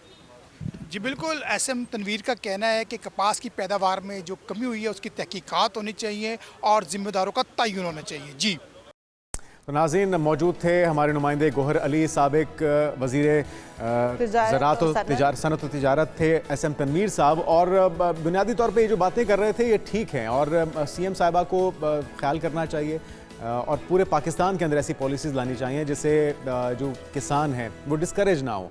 और ये जो 40%, 30% हमारी काश्त कम हुई है, इससे अरबों डॉलर्स का, $बिलियन का नुकसान हुआ है। मेरे ख्याल में इस चीज़ को रिवाइव करने की ज़रूरत है। और जब किसान खुशहाल होता है तभी मुल्क तरक्की करता है। तो CM साहिबा को इसके ऊपर तवज्जो देने की ज़रूरत है ताकि जो हमारी काश्त इस वक्त कम हो रही है उसके ऊपर बेहतरी लाई जा सके, कोई अच्छे प्लान दिए जा सके। हम एक ब्रेक ले लेते हैं, ब्रेक के बाद हाजिर होते हैं और बहुत सी अहम इशूज़ हैं, बहुत से टॉपिक्स हैं। अभी हेडलाइंस का वक्त हो जाता है, ब्रेक के बाद हाजिर होते हैं। नाज़रीन, वेलकम बैक। एक बार फिर से आपको कहेंगे सुबह खैर, और बात करते हैं बहुत ही एक अहम टॉपिक भी है, दिलचस्प भी कहा जा सकता है, और वो है मामला शक का।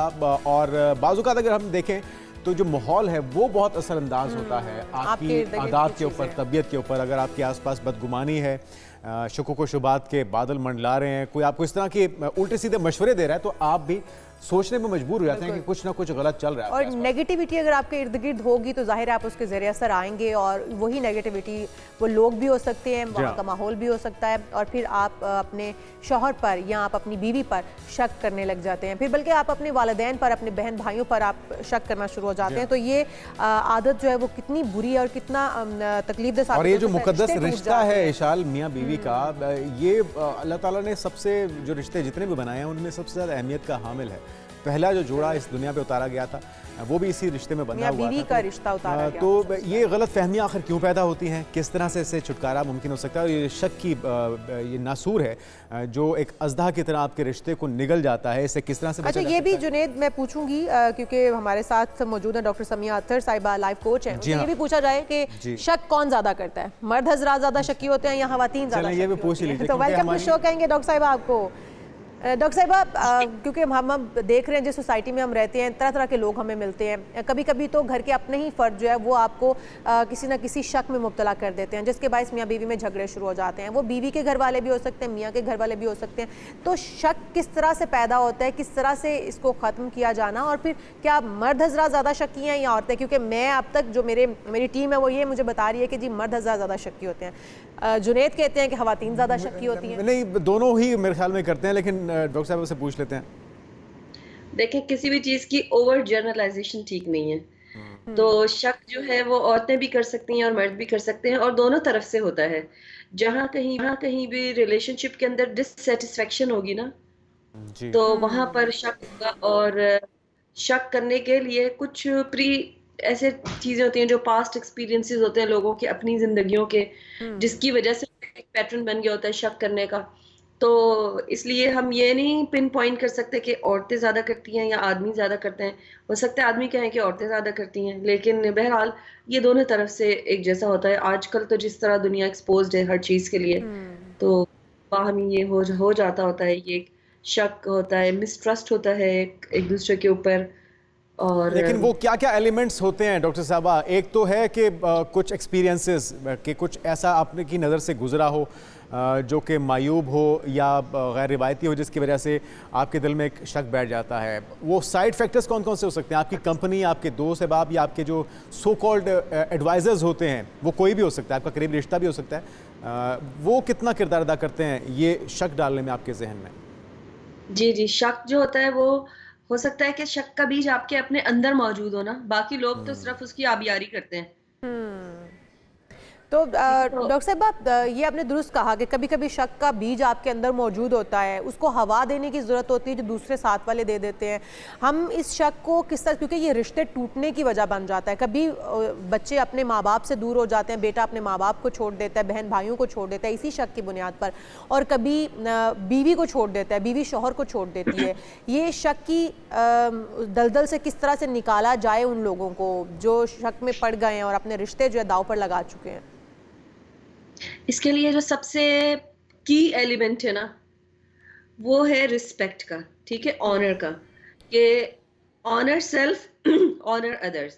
जो भी रिलेशनशिप आप बनाए, जहां पे भी हो आपका रिलेशनशिप, वो आपके खूनी रिश्ते हो, दोस्ती हो, या मियाँ और बीवी का ताल्लुक हो, हर जगह के ऊपर बस आप एक चीज रूल ऑफ थंब याद रखें, ऑनर सेल्फ, ऑनर अदर्स। अपने आप को भी ऑनर करें उस रिलेशनशिप के अंदर, और दूसरे इंसान को भी ऑनर करें।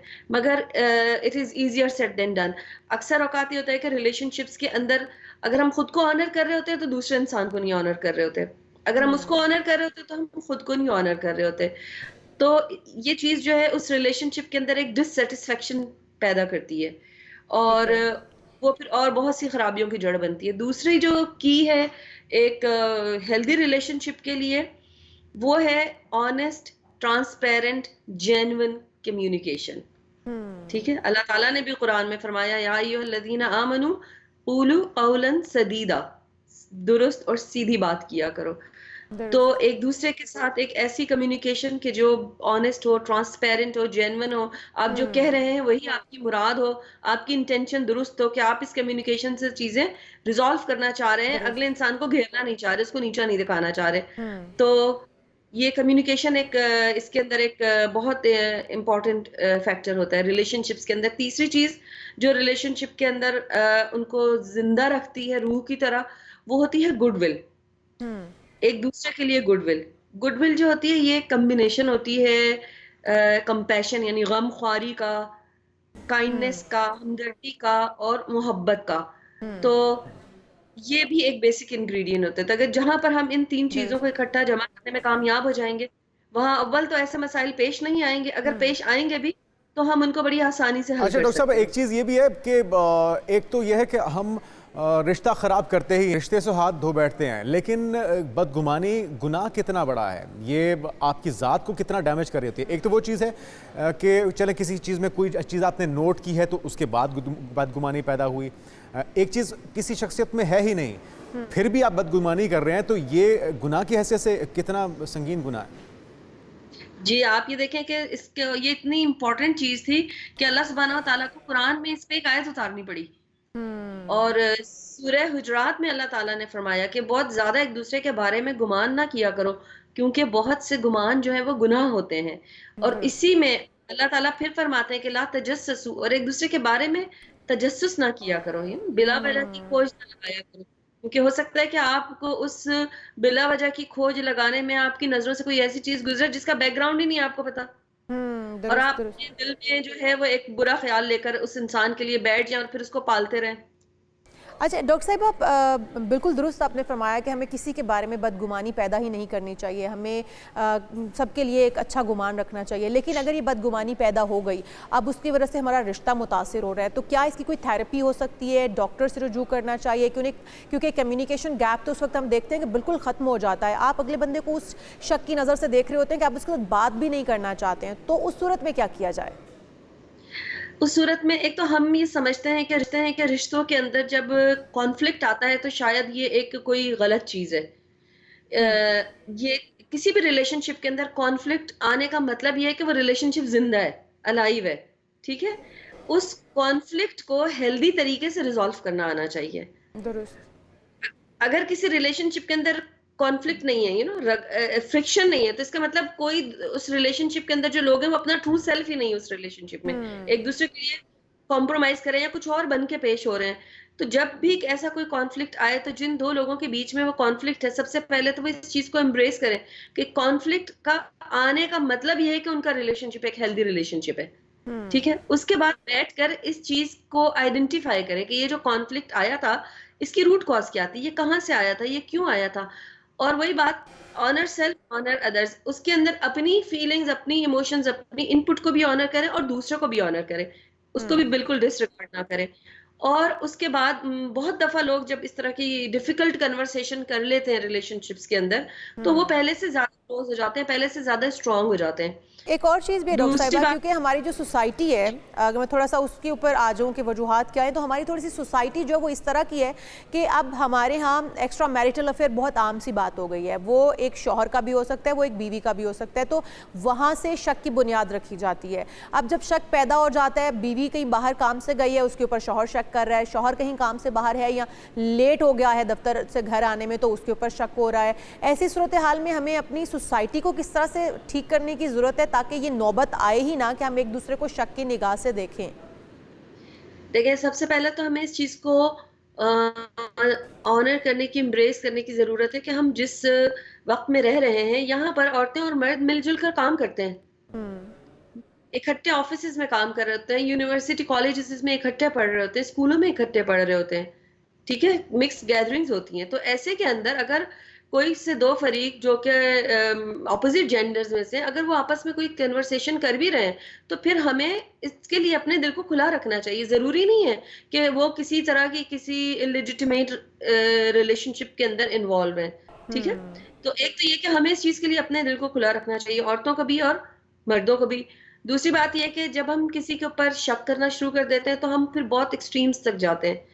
हालांकि अगर हम देखें तो नबी सल्लल्लाहु अलैहि वसल्लम ने इसके ऊपर बड़ी सख्त हमें बाउंड्रीज बताई हैं कि किसी भी इंसान के कैरेक्टर के ऊपर शक करने के लिए अगर आपके पास यही आप कंडीशंस को मीट नहीं कर रहे हैं, तो असल में आप खुद जो है वो इस्लाम की नजर में आप खुद डिस्क्वालीफाई हो जाते हैं, आइंदा किसी गवाही के लिए डिस्क्वालीफाई हो जाते हैं। अल्लाह सुब्हानहू ताला ने बड़ी सख्त सजाएं रखी हुई हैं ऐसे लोगों के लिए, लेकिन हम क्योंकि चीजों को बढ़ावा देते रहते हैं और हमें इन चीजों से हम डिस्कनेक्टेड है अपनी रूट से, तो हम फिर खुल के ऐसी बातें कर रहे होते हैं जो बेबुनियाद होती हैं, और उसकी वजह से हम अपने रिलेशनशिप्स को और कॉम्प्लिकेट कर लेते हैं और खराब कर लेते हैं।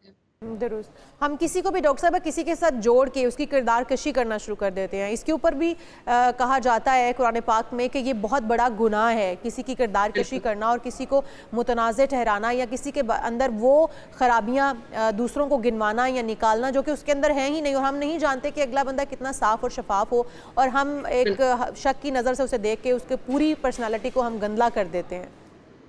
जी जी, तो ऐसे में पहले तो अपने आप को ये सारे प्रिकॉशनरी मेजर्स हैं कि जो लेने चाहिए, लेकिन अगर बिल फर्ज कोई ऐसी सिचुएशन आ गई है कि जिसमें दो लोगों के बीच में किसी भी हैसियत के अंदर ये इस तरह की मुतनाज़ सूरत हाल पैदा हो गई है, तो वही बात है कि सबसे पहले कम्युनिकेशन है, ठीक है? ऑनेस्ट जेन्युइन कम्युनिकेशन है जिसके अंदर एक दूसरे को सुनना है और एक दूसरे की फीलिंग्स को और उसके पर्सपेक्टिव को ऑनर करना है, रूट कॉज को आइडेंटिफाई करना है, और उसके बाद मिलकर बैठकर कुछ ऐसी चीजें तय करनी है कि जिनके जरिए आप उस ट्रस्ट को रीबिल्ड कर सकते हैं। दुरुस्त। अच्छा, और आपके जब ख्याल में डॉक्टर साहब बेहतर यही होगा कि कम्युनिकेट आपस में किया जाए, क्योंकि जो डिस्ट्रस्ट है या मिसट्रस्ट है ये भी तो आपस में दोनों की एक दूसरे की गलत फहमियों की वजह से पैदा हुआ है, या फिर किसी तीसरे को इसमें इन्वॉल्व करना चाहिए गारंटर के तौर पे कि जी वो समझा सके कि आप लोगों को किस तरह से अपने रिश्ते को बेहतर बनाना है।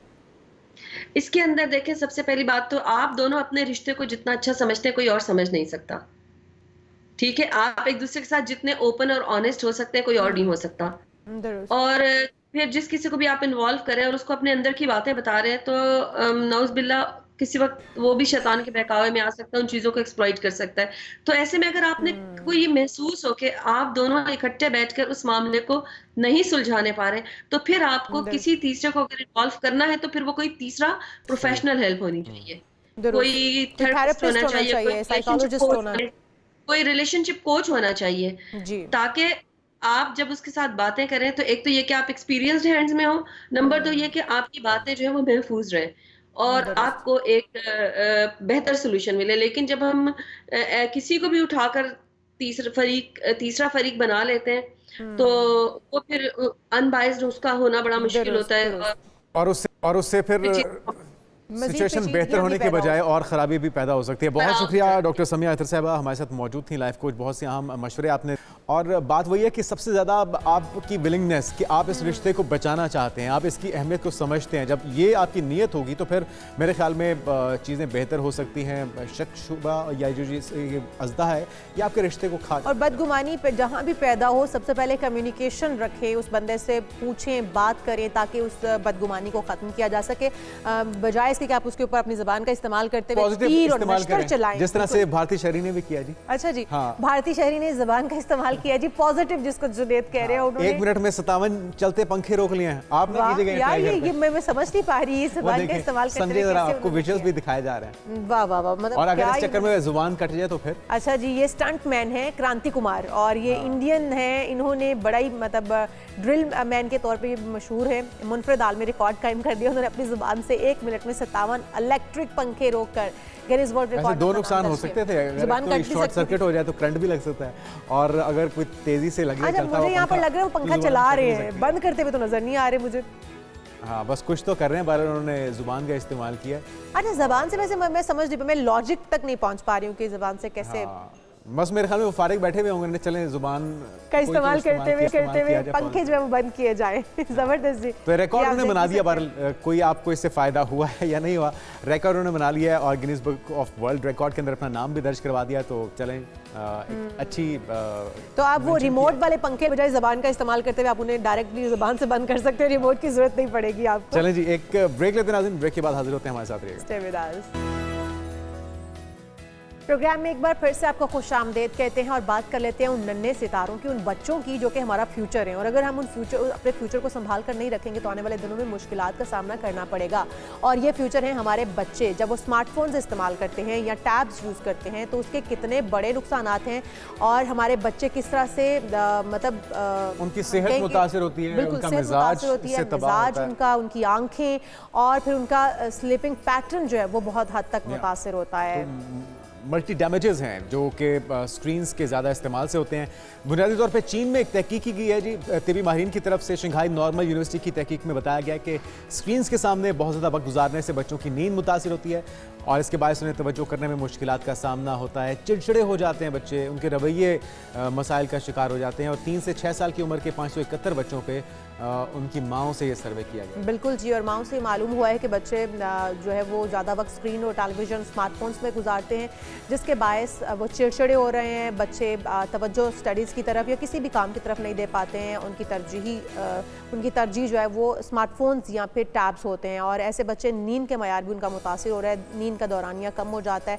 और तहकीक में ये बताया जा रहा है कि बच्चों को उनके स्क्रीन टाइम ज़्यादा होने की वजह से उनकी शख्सियत के अंदर भी मुख्तलिफ तब्दीलियाँ जो बच्चों को बचाइए इस नुकसान से, उन्हें अपने करीब लेकर आइए, उनसे कम्युनिकेट कीजिए, उनको मुख्तलिफ टास्क दीजिए, एक्टिविटीज़ दीजिए, उनसे खुद कम्युनिकेट कीजिए। अपना वक्त जो देंगे वो सबसे ज़्यादा उनकी शख्सियत को निखारने में, बनाने में किरदार अदा करेगा।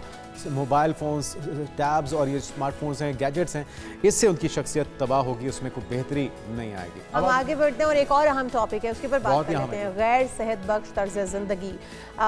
इसमें हमारा किसी भी ऑफिस में काम करते हुए किसी ऐसी चेयर पर बैठना, बॉडी पोस्चर का ठीक ना होना, हम बहुत ज़्यादा मसाइल का शिकार होते हैं। कमर दर्द में रीढ़ की हड्डी मुतासिर हो जाती है, हम झुक कर बैठते हैं तो उससे हमें बहुत सारे मसाइल का सामना करना पड़ता है, हमें घुटनों के दर्द और हड्डियों के अमराज जो हैं वो लाहक हो जाते हैं। तो किस तरह, क्योंकि हमारा लाइफस्टाइल ऐसा है कि हमने बहुत सारा टाइम बैठ कर गुजारना है, और जो नौकरी पेशा लोग हैं या फिर जो बिजनेस जॉब जो करते हैं उन्होंने भी अपने दफातर में कुर्सियों पर बैठ कर ज़्यादा तो डॉक्टर साहब से हम बात कर लेते हैं। Doctor Aamir Suhail orthopaedic sports surgeon हैं, आपको वेलकम कहेंगे डॉक्टर साहब पाकिस्तान मॉर्निंग में। ये कॉमन मसला है और हम बेध्यानी में अपना ही बेड़ा गर्क कर लेते हैं, बैकबोन के मसाइल हो जाते हैं और छोटी सी गलती होती है और उसमें एक तो गलत पोस्चर से बैठना, और एक अमूमी जो मर्द हजरात करते हैं वो ये कि अपना जो पर्स होता है जिसके अंदर वो कार्ड्स भी होते हैं, उसमें रुपए भी होते हैं, वो पॉकेट में रखते हैं और आपकी जो डिसबैलेंस हो जाती है बैकबोन डिस्क। ये क्या क्या नुकसानात हैं इसके और इसकी वजूहात, पहले तो ये बताइए। थैंक यू जुनैद, बड़ा अच्छा आज का टॉपिक आपने मॉर्निंग शो पे रखा। अगर हम बात करें तो ये जस्ट एक बैड पोस्चर या एक वॉलेट या पर्स ही नहीं है जो इसका काज है, एक पूरी एर्गोनॉमिक्स है जिसको हम लेके चलते हैं कि अगर मोस्टली हम डील करते हैं लोगों को जिनकी डेस्क जॉब है या जिन लोगों का आईटी का काम है, जिनको प्रॉन्ग आवर्स के लिए सिटिंग करना पड़ता है, और ये बहुत से लोग जिनको ट्रैवल करना पड़ता है एक सिटी से दूसरे सिटी में, जिसमें वो 8-8, 10-10, 6-6 घंटे वो बैठते हैं।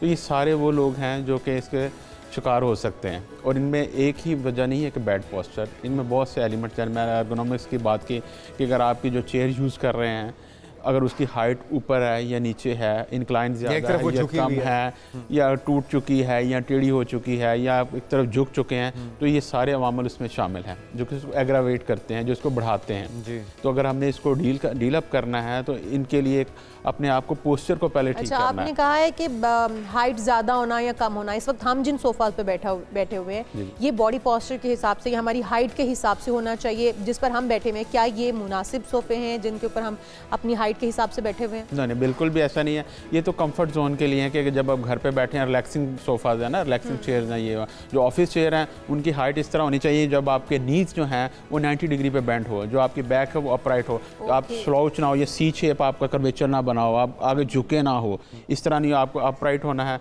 आपकी जो अगर कंप्यूटर यूज़ कर रहे हैं तो आपकी आई का लेवल जो है आपकी स्क्रीन के लेवल पे होना चाहिए। अगर आपके जो यूज़ कर रहे हैं लैपटॉप या कीपैड यूज़ कर रहे हैं तो आपकी रिस्ट बैंड नहीं होनी चाहिए, आप नहीं होनी चाहिए, इसका लेवल होना चाहिए। इसी तरह जो आपकी आर्म रेस्ट हैं चेयर्स की वो इसके पैरेलल होनी चाहिए। तो यही फिर आपका प्रॉपर पोस्चर जो हम जो रूटीन में यूज़ करते हैं, they are comfort for just few minutes बैठे हैं घंटे जो टेबल्स या चेयर्स बनाती हैं शायद वो इस चीज़ को अंडरस्टैंड नहीं करती हैं, या फिर वो इन तमाम जो आपने बताया कि पैरामीटर्स को मद्देनज़र रखते हुए वो चेयर्स और टेबल नहीं बनाते, क्योंकि हमारी चेयर्स तो बहुत कंफर्टेबल चेयर्स होती हैं, रिलैक्सिंग चेयर्स होती हैं, रिवॉल्विंग चेयर्स होती हैं और बहुत सारी ऐसी चेयर्स जो हम इस्तेमाल करते हैं अपनी रिलैक्स होने के लिए। हमने 8 घंटे 10 घंटे दफ्तर में गुजारना है तो हमें होता है थोड़ा रिलैक्सिंग चेयर हो ताकि हम उसके ऊपर कंफर्टेबल बैठ सकें। क्या वो चेयर ठीक है रिलैक्सिंग अगर हम इसको एर्गोनॉमिकली बात करें, साइंटिफिकली बात करें तो बहुत से अच्छे डिज़ाइन की चेयर्स अवेलेबल हैं। अगर बल्कि देखा जाए तो अब तो बॉडी के कंटूर के मुताबिक बैक स्पोर्ट्स पे गाड़ियों में भी सीट्स की एडजस्टमेंट उसी तरह है। इसी तरह लंबर स्पोर्ट्स भी है, अगर कुशन यूज़ करें लंबर आप किसको कर्वेचर को देने के लिए सारा फैसिलिटेट करने के लिए। लेकिन ये जो कर्विंग पैड्स होते हैं उनकी बात करें जी बिल्कुल, लंबर स्पोर्ट जिनको हम बात करते हैं, वो नेचुरल बॉडी का जो एक अल्लाह ताला ने हमें सिस्टम दिया हुआ है, उसके कर्व दिए स्पाइन को, उसको मेनटेन रखने के लिए होता है। अगर हम उसको यूज़ करेंगे, अगर सारी अवेलेबिलिटी तो हैं, अगर हम कुछ रुपए की खातिर एक बैड चेयर ले लेते हैं जिस पे आपने 12 आवर 18 आवर बैठ के काम करना है तो डेफिनेटली आपको नुकसान देगी। अरे डॉक्टर साहब, टांग पे टांग रख के बैठना क्या ये भी नुकसानदेह हो सकता है? क्योंकि उसमें भी आपकी एक तरफ बोझ ज़्यादा पड़ेगा, दूसरी तरफ कम पड़ेगा, और जब आप खड़े हैं तो एक टांग पे ज़्यादा जोर दे के खड़े होना, ये सारी चीज़ें कितनी नुकसानदेह हो सकती हैं? देखिए, ये तो नेचुरल आपका नेचुरल रिफ्लेक्स रिस्पॉन्स है। अगर मैं ऐसे अपरेट बैठा हूँ, एक नेचुरल ह्यूमन बिहेवियर है, तो मैं कितनी देर बैठ सकता हूँ। You have to change your posture, left करते हैं, राइट करते हैं, तो अल्टरनेट करते हैं। और डेफिनेटली जब ये मैं बात कर रहा था ना कि अगर हम ड्राइव कर रहे हैं, लाइक लॉन्ग ड्राइविंग है 2, 6, 8 घंटे की, तो रिकमेंडेड ये है कि साइंटिफिकली कि आप 45 मिनट्स के बाद आप गाड़ी से उतरें, अपनी बॉडी को स्ट्रेच आउट करें, आप थोड़े इस कदम वॉक करें तो आप करें। तो लिहाजा एक करवट पे बैठ जाए, दूसरे पे बैठ जाए, स्ट्रेट पे बैठ जाए, you have to change your posture, ताकि बॉडी का जो बैलेंस है ना, मसल की जो स्ट्रेंथ है ना, वो कोर जो है ना वो उसको मेंटेन रखे। दुरुस्त। अच्छा डॉक्टर साहब, हम देखते हैं हमारे बच्चे जब होमवर्क्स करते हैं घरों में, हम लोगों ने उनके स्टडी टेबल्स रखे होते हैं, चेयर्स रखी होती हैं, वो उनकी हाइट के भी मुताबिक नहीं सम टाइम होती हैं, बच्चे बड़ी मुश्किल में होते हैं, और अगर बच्चे वो चेयर टेबल नहीं इस्तेमाल करें, वो नीचे बैठ कर या किसी सोफ़ा पर बैठ के वो करें, तभी वो झुक के अपना होमवर्क कर रहे हैं, लिख रहे हैं, पढ़ रहे हैं, वो कितना बच्चों के लिए नुकसानदेह, क्योंकि उस वक्त उनकी जो बैकबोन होती है बाकायदा वो अभी डेवलपिंग सिचुएशन होती है, उसमें बार बार बढ़ना, लंबा होना, उन्होंने हाइट भी बढ़ रही होती है, तो वो कितना नुकसानदेह है थोड़ा। जी बिल्कुल, आपने सही बात है। जब हम देखते हैं अक्सर बच्चे जो होमवर्क करते हैं तो उनके पाँव ज़मीन पे लग ही नहीं रहे होते, तो आइडियल सिचुएशन ये है कि आपके जो फीट हैं वो टच डाउन होने चाहिए, जैसे नी 90 डिग्री पे बेंड है तो ये भी टच डाउन होने चाहिए। तो डेफिनेटली बच्चों के लिए अवेलेबल हैं छोटी स्मॉल चेयर्स हैं, स्मॉल डेस्क टेबल है, उनकी हाइट के मुताबिक दें। अगर हम अडल्ट को इसी तरह डील करते हैं तो बच्चे को don't think that's are small adults, they are kids, उनकी ज़रूरियात, उनकी चीज़ें डेफिनेटली सारी डिफरेंट है, तो उनके लिए स्मॉल टेबल होना चाहिए, स्मॉल चेयर होना चाहिए जो उनकी हाइट के एडजस्ट के मुताबिक हो, ताकि बॉडी पोस्चर उनको डे 1 से आदत पड़े कि मैंने बड़े होकर भी इसी तरह ही बैठना है। मेरी घर से ग्रूमिंग होती है ना, पेरेंट्स उनको टीच करते हैं कि आपने इस तरह बैठना, इस तरह चलना, इस तरह बैठना। आपने खुद ही बॉडी पोस्चर की बात कर दी है, तो बॉडी पोस्चर हमें क्या रखना चाहिए? लाइक हमने 8 घंटे ऑफिस में गुजारने हैं या हमारे बच्चों ने होमवर्क करना है, बैठना है, हमारा जो ठीक बॉडी पोस्चर है जिससे साइड इफेक्ट्स नहीं आते हैं ज़्यादा, आपकी चेयर तो अब ठीक है जैसी दफातर में मौजूद है, हमें वो यूज़ करनी पड़ती है, बॉडी पोस्चर कैसा रखें? एक सबसे इंपॉर्टेंट फैक्टर है ना, आपने बॉडी को ना स्लाउच नहीं करना, सी शेप नहीं करना, कर्व नहीं, ऐसे नहीं करके बैठ। अगर आप देखें तो पूरी बॉडी के स्पाइन पे, मसल्स पे, लिगामेंट्स पे, बोन्स पे स्ट्रेस आउट आता है, और यही काज होते हैं इसकी बैक के। एक सिंगल फैक्टर को आप अवॉइड कर लें, स्लाउच होने से, सी शेप होने से, ऐसे बच्चों करने से, काम ऐसे करने से, you have to sit like that, जैसे आप बैठे हैं, जैसे स्टार जुनैद साहब बैठे हैं मॉडल्स की तरह, अपराइट बैठे हैं, हमारी तो मजबूरी है ना। अच्छा, एक तो ये पेरेंट्स भी बेहतर लगती है, और जब आप स्ट्रेट बैठते हैं तो आप एक्टिव लगते हैं, आप एनर्जेटिक लगते हैं, आपका मोरल भी एक हाई होता है, और अगर आप सुकड़ के बैठेंगे तो आपकी पर्सनालिटी को भी ये चीज़ पॉजिटिव। अच्छा, दो चीज़ें मैं आपसे जानना चाहूँगा। एक तो है कि जब ये प्रॉब्लम शुरू हो गई, आप काफ़ी ज़्यादा गलत पोस्चर बैठने की वजह से पेन स्टार्ट हो गई हैं, तो उसको ठीक कैसे करना है, कौन सी एक्सरसाइज हैं, कौन सी थेरेपीज़ हैं, और दूसरी चीज़ ये है कि हमें क्या नॉर्मल हालात में भी किसी पेन स्टार्ट होने से पहले भी जो उमूमी तौर पे कुशन हम बैक गाड़ी चलाते हुए, या जिस तरह इशाल कह रही है कि 8 घंटे हमारी ड्यूटी है, तो उस कुशन का इस्तेमाल करें ताकि वो नौबत ही ना आए? इसको दो में डिवाइड कर लेते हैं। पहले के प्रिवेंशन, क्या इसको प्रिवेंट कर सकते हैं? डेफिनेटली आप प्रिवेंट कर सकते हैं। अगर आपकी सोफ़े की जो चेयर है, जैसे ये मैं सोफे पे बैठा हूँ, ये चेयर में, I must use this cushion, मुझे अपनी बॉडी के कंटूर के मुताबिक उसको सपोर्ट देने चाहिए, ठीक, इससे नेचुरल जो कंटूर है उसको मेंटेन रखने के लिए। दूसरा, अगर ये प्रॉब्लम हो गया, अब क्या करें? ठीक है, तो उसमें सबसे पहले तो रूट काज को ख़त्म करें। अगर आपकी टेयर जिस वजह से हो रहा है, आपकी चेयर के व्हील चेयर टूटे हुए हैं, या आपको डेफिनेटली आपकी जॉब डिस्क्रिप्शन ऐसे कि आपको प्रोलॉन्ग आवर के लिए ड्राइविंग करनी ही करनी है, आप उसको एड्रेस करें कि आप उसको कंफर्ट जोन में लेके आएँ, उसको एड्रेस करें। फिर आ जाते हैं कि अगर प्रॉब्लम हो गया तो उसको एड्रेस कैसे करना। सबसे सिंगल मोस्ट इंपॉर्टेंट फैक्टर ये आपके कोर के मसल, जो बैक के मसल को स्ट्रेंथन अप करें।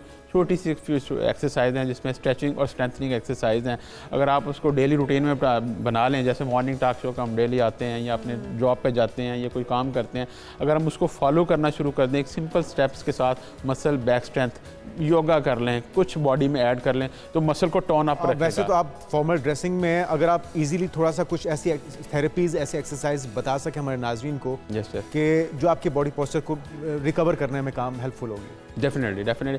अच्छा, मैं इसमें 2-3 इंपॉर्टेंट चीज़ें बताऊँ जो रूटीन में हम करते हैं। लाइक हमने अगर कोई ज़मीन से कुछ चीज़ उठानी है, लाइक घर में अगर घरों की बात करें तो पानी की बोतल उठानी है, तो आपने ऐसे नहीं उठाना, लाइक, ठीक है, आपने ऐसे स्ट्रेट। सर ये माइक अगर आप लगा सकें, आपका माइक उतर गया।